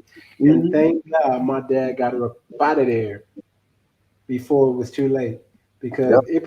it was beginning to work a little bit, man. But Hmm. thank God my Oh yeah. dad got her up out of there and grabbed me under his wing and said, "Don't you ever in your life let a woman disrespect you. Hmm. You are to be respected. You seek respect. You don't seek love. You Right. you don't want a woman. It's great if she loves you, because a woman is capable of love. It's like a man, but a man is love. Hmm. We are the ones that the reason how we know we are loved, because we are the one that protect and provide and take care of the family. Without us, the family doesn't exist. So we as men, we're territorial. We take care of what we love. We take care of, and you know, you know, we provide for what we love. We take care of all the responsibilities for what we love. Hmm. Women, they don't necessarily have that capacity, or they would do it. Not you. You have some women that can and that will, but most women won't, because it's not their job. They don't really have that in them. The man is the ultimate sign of love. And what love needs is not more love. Love needs respect. True. Love doesn't need I more can love. concur with that. Yeah. Love When it comes needs to what they respect. desire, yeah, they desire to be respected.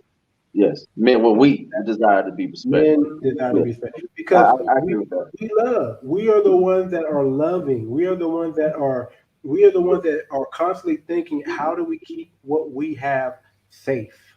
Hmm. Yeah, we're protectors by nature. So that, I mean, Women are not. Women aren't thinking that. They're thinking, how can they take what the man gives us, and they're supposed to be thinking about multiplying and making it better. But a lot of these modern women, they think, man, how can I live the easy life and have to not work less and let this man provide everything, and then I have my fun and on the side. And that's where well, see, that's that toxic understanding of yeah, relationship, and that that's tough. toxic, yeah, that toxic, That's toxic that towards color men. purple. That's why I had to fight a little bit with Chocolate Yoda, where he was talking about abuse. And I'm like, hold on, man, not all men abuse. Nah. And Well, I don't care what the statistic are, it's not large enough to say that men are abusers. It's not large enough to put that statement out there. That's why I had to kind of push back a little bit, because I was like, what do you mean? yeah, Because you, you know, we are in a patriarchy. yeah. This is every society you go to, but the black community operates under a patriarch. We used to operate under a patriarch. Hmm. You can't tell me that back in the day it wasn't better when I had a dad who told me it was. I grew up with a father that said, "Man, this in this day it was better than it was today." I had no reference but my dad. But he told me how things was down. So even with all the racial injustice going on, my dad explained to me that it was better when we were when they were segregated than when we weren't segregated. Oh, There that's were true. some things. There The were yeah, some things yeah. that The were segregation part, I agree with. Yes. there were some things that it wasn't that the world was safe. It wasn't that the world was like it is now, where black men can walk freely, but it was better as far as family. Yeah. But back The then, family that structure. was Yes, it was all valued. we got. And that's why the powers that be made it a point to shut it down. Black families were growing They'll shut faster. down the black family structure and tear it apart. Black families was growing faster than white families. Hmm. That's Yeah. why that's why they were able to do so much of those tactics, blowing up stuff that we build, knocking us down, putting the men in prison because experimenting on the men, experimenting on the women, because we were growing so big, so fast as a family. They Hmm. had to break that down and manipulate us to where we are today. True. True. Even in doing all that, we're still on pace to we're still on pace to be the majority in like 2050. They're saying. Yeah. And so that's the reason why they make it. They're so hell bent on crippling us economically, so that Well, we are in a subservient position or having to well, look to the powers that be to unless we make a shift as a community, um, right, we're gonna be asked out. right. And but here's the thing, man. Because what they say, the average income for African Americans is gonna be like zero Well, by 2050 or something like that. I haven't heard that. I haven't heard Yeah, that. yeah. The average income is gonna be or net income is gonna be zero. Man, I don't know how man can survive if that's the case. I don't know about that, but I do know this. I do know this. That's the point. We're not supposed to. Right. Oh, Yeah. true. Well, here's what I do know. That white supremacy is not about color. It is about white privilege. It is about white supremacy. But if they can put a black man, if they can put a Hispanic man, if they can put an Indian man, or if they can put a black woman, or if they can put a Hispanic woman, or if they can put an Indian woman in office who thinks just like them, Oh yeah, as long as they can control them, it don't matter. Yeah. that's enough. That Mhm. that's white supremacy. And here's what you find. You find a lot of immigrants who come over here.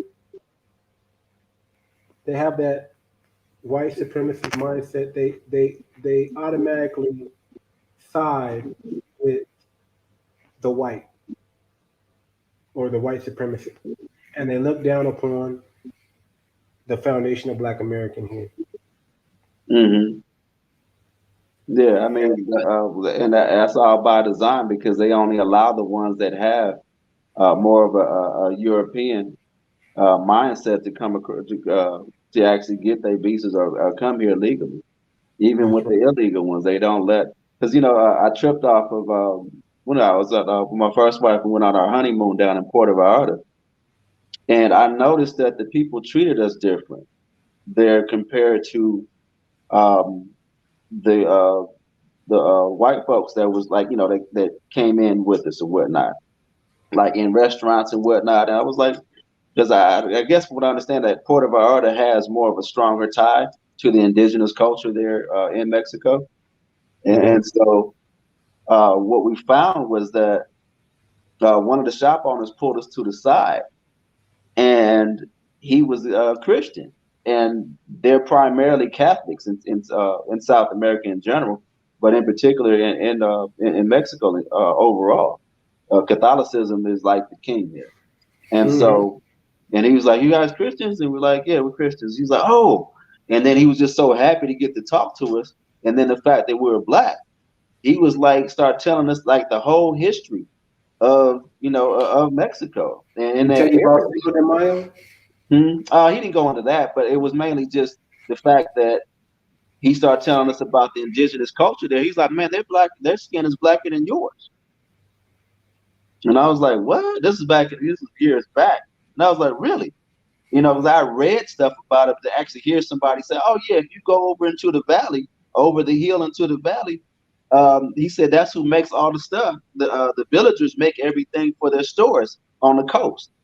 He said you have to have your skin has to can't be darker than a certain complexion, and basically the Mexican version of the paper bag test in order to come across the hills because they wouldn't let the Mm, villagers come into the town so that the tourists can see that it's black folks here. They just speak mm, Spanish. right, right. Yeah, so Same they thing in let the China. Same thing in China too, man. oh They yeah. got places in China, man, where the indigenous people are still there, and Oh yeah, I seen they're a black not in Chinese. darkness. They'll Yeah, never show you that. yeah. And so And so that's the only people that they only ones they let come across. Even when you talk about people coming from the African continent, they don't allow the ones that have more of a European mindset, or the ones that are allowed to get their visas and stay here.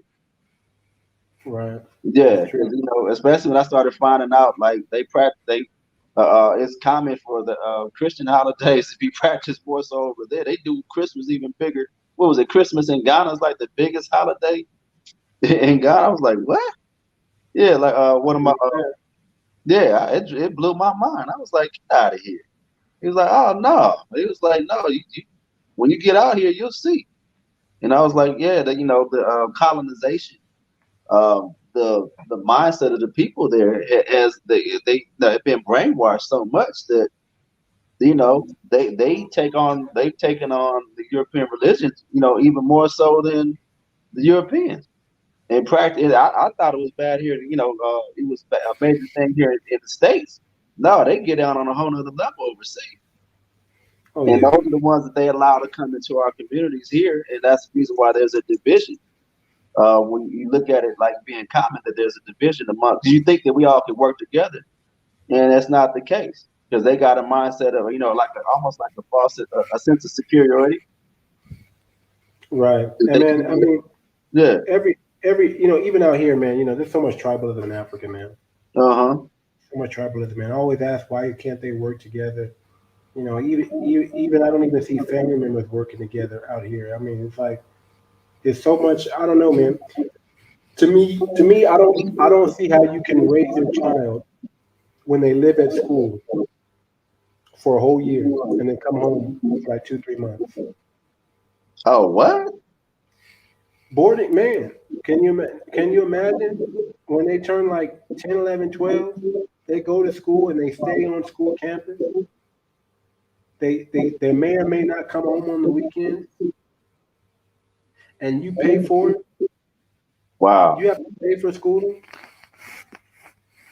I don't know how you raise a family like that. Just like we don't know, it's like we were surprised how we were raised when you're talking about latchkey kids. How Uh-huh. do you raise? How do you survive like that? You're being indoctrinated. Yes, You're being indoctrinated. And absolutely. that's what's going on. The children here are being indoctrinated, and then they're coming. It's almost like when they graduate from school. Like, what's the point of school if you're not going to be able to use what you learned in school? Right. There's the kids that are going to college, and they're coming back from college with nothing, and they're driving taxis Really? with Wow. degrees. Yeah. Or the kids don't want to do anything. They got a degree, and they can't get a degree and they can't get a job in what the degree is in. So they're like, man, well, I don't want to do no taxi because I got a degree. So then they're just doing nothing, Hmm. wasting away. What are the barriers to entry as far as business over there? Uh, Or do they just have a worker bees mentality? Everything is like mom and pop stores. Yeah. Thing is, what they can sell in their garden. They have market night. Mondays, Thursdays, Saturdays, Sundays. Um, to me, what I'm looking at over here is the customer service is poor. Mm. If you can come in with customer service, I think you can take over that way. If you can make a name for yourself that way because it's not really there. You walk into places. I mean, they're hospitable, but I won't say they have great customer service. Yeah, they're not They're accommodating. Yeah. they're very hospitable. I mean, they're if you go to the resorts, they're going to serve you. They're going to bring your plate. I mean, but you know, as far as going above and beyond, I don't necessarily see that as much. I Right. don't necessarily see that. The, I see them treat tourists and Americans different, so we get treated better. But as far as they treat them own self, Uh-huh. they don't treat their own self good. Yeah. Yeah, it's sad because I actually noticed that that's a similar thing that we got out here in Atlanta. Really, Yeah, the mentality, customer service sucks. man. Oh well, you saw what happened with Kevin Samuels. You need the ambulance. You need the ambulance. Hold Oh, on, man. Let me get the ambulance.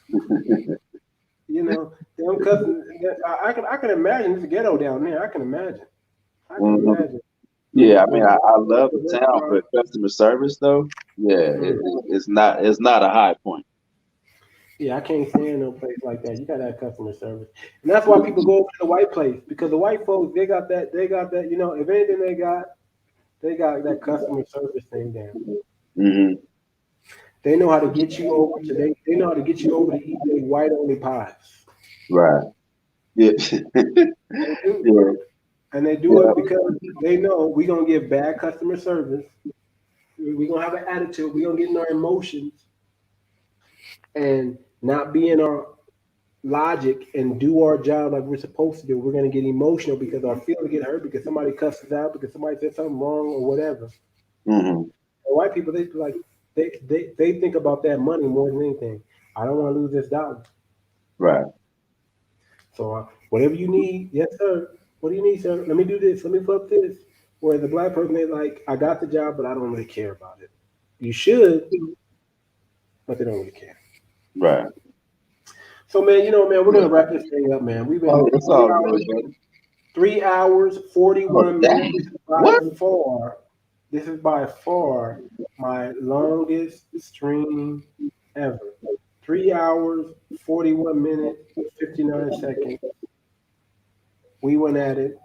We did some battle. We got some clarification. We got some nuances out of the way. Honestly, I think we helped a lot of people.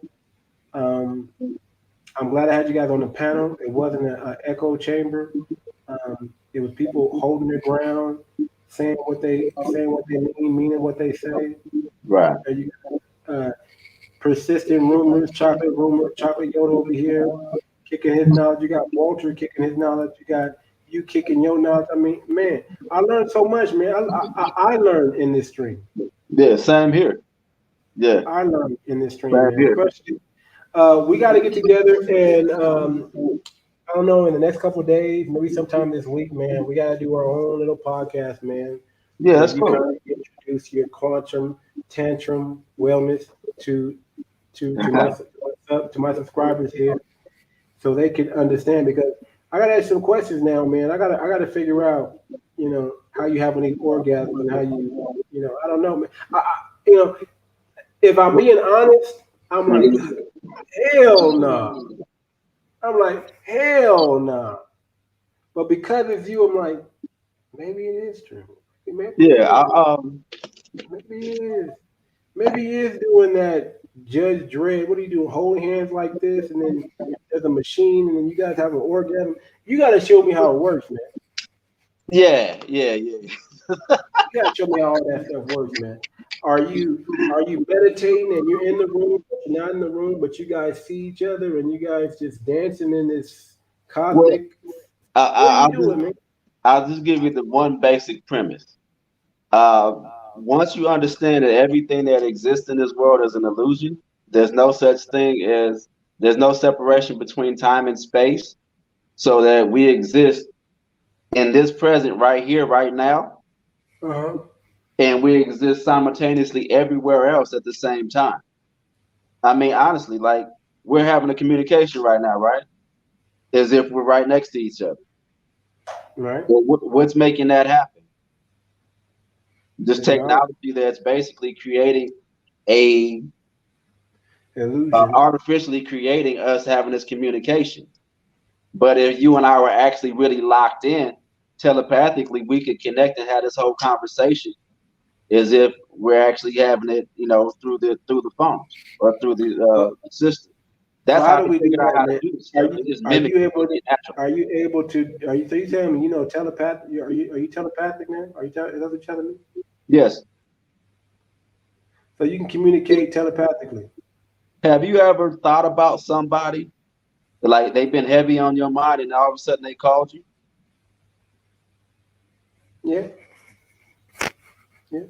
Or somebody just been on your mind for like a week, and then all of a sudden you ain't heard from them in years, and all of a sudden, boom, they pop up. Yeah. Yeah, that's telepathy. The thing Yeah. is, the more you build on it, the stronger it gets. Okay, no, I can agree with that. If you know Yeah. whatever you don't use, you lose. So if I want to increase my telepathy, I got to work on it. But how do you work on it? How do you increase it? First being open that it even exists, because most people that's bullshit. Like, okay. And honestly, All right, like man. even when I came into the knowing and understanding of it and actually seeing it, a brother by the name of Shantan Nityama, you can actually Google it. That's I actually learned about Tantra from YouTube initially. And I went to one of his sessions in Glendale. Paid $500, was out there for the weekend, and he did a Tantra session. And I was in there. It was think I want to say probably about 30 of us in there, 19 women and 11 dudes. And he did a table session with a woman on the table. And within 30 minutes of the session, she was in full body orgasm. And everybody, and then all the other women, that energy started jumping from woman to woman. And 18 of the 19 women were in full body orgasms wherever they were sitting in the room. Okay, we got. You know what? Yeah, And, we got to talk and about then this. even his assistant had a throat ejaculation. She was sitting at the head of the table. A throat ejaculation. What? Yeah, man. What? Women whose central channels are open from their yoni on up, like all their chakras are open. They're a woman's her sexual power is actually in her chest or her heart, in her heart chakra. And so once a woman is connected from her root or her sacral region on up through her heart and then into her throat, that whole channel is open. That sexual energy can sublimate and go all the way up, and actually she can have throat ejaculation. Really? Yeah, just like a man has ejaculation, it's different. It's a little bit like foamy. But when you look up, they talk about it in ancient times. They call that the elixir of the gods, and it's like super all powerful. Yeah, Okay. yeah. Okay. So Well, yeah, it's a whole nother combo though. But yeah, man, we gonna get into it, my brother. uh, Hey, I want to thank everybody for watching the Too Much Moxie podcast. Okay, make sure you guys hit the like button, subscribe, share the content. Man, we had a dope conversation, man. If I learned something, I know y'all learned something. So make sure y'all shout out your Instagram and your Facebook again, Jeffrey. I am Jeffrey. Is Instagram and Facebook or Quantum How Wellness do you Ministry. spell I am Jeffrey, man? Because I know it's Oh kind of yeah, different. EYE dot Jeffrey JEFFREY. And your Facebook is The same. So okay. EYE Jeffrey JEFFREY. Y'all make sure y'all check out I am Jeffrey. Y'all make sure y'all check out Persistent Rumors. Make sure y'all like this content. If you haven't already subscribe, okay? Because you're not gonna want to miss this tantrum quantum wellness. Man, I'm gonna get the name right, y'all. I'm gonna get the name right, and I'm gonna do some research and study. But I gotta figure out what the heck is going on. My man said he's celibate and he's having orgasm. I want to know what he's talking about, and I think y'all want to know what he's talking about too. So eventually, we're gonna do something on the Patreon, you guys, and we're gonna get a little bit more deeper, and I'm gonna be able to speak a little bit more freer. Over here, I don't even know if this is gonna be monetized, but if it's not, oh well. It is what it is. We had a good conversation, we had a good time. Uh, I might end up putting it on Patreon. I don't know yet. I'm not on Patreon yet, so when I get on Patreon, I'll let you guys know. But we're definitely gonna, me and Jeff, we're definitely gonna do some stuff together on the Patreon. I want to give you guys, we're gonna do a small introduction, and go a little bit of a deep dive on quantum wellness and spirituality and tantrum and all that stuff. But we're going to do an even more deeper study off the YouTube onto the Patreon. That's where he can really give us a secret. Right. That's where he can really open up and tell us what's what. You'll get the kind of introduction and the prequel and the soft stuff here. But if you want to get that hard stuff, you're gonna have to subscribe and join the Patreon, which is gonna cost like $5, $10, something like that. But you're gonna get some dope, dope content. I'm gonna start bringing on financial advisors. I'm gonna start bringing on crypto guys. I'm gonna start bringing up motivational authors. Uh, more. I'm gonna start bringing up more Dr. Sabi types. I mean, we got our Dr. Sabi here, but we're gonna start bringing up. We need to build this community, guys. We need to build this community that's going to really help and equip you as a man to operate in the now world today. We have to defeat these modern women. How do you defeat these modern women? By becoming more man, by being more masculine, by walking in your purpose, by walking in your truth. That's how we're going to overcome modern women. We're not going to deal with modern women. We're going to go seek and find feminine, fit, friendly, cooperative women. That's what we want because Yeah. that's how we know we're going to build this family. We're going to build it strong, and then we're going to use that tantrum quantum wellness to lock it in so she can't leave nowhere because her mind is just we got her, telepathically, all that stuff, man. So thank y'all for coming out, watching Too Much Moxie podcast. I am your humble host, Too Much, and we are out. Peace. Blessings, brother. Peace. Blessings. Take care. Peace.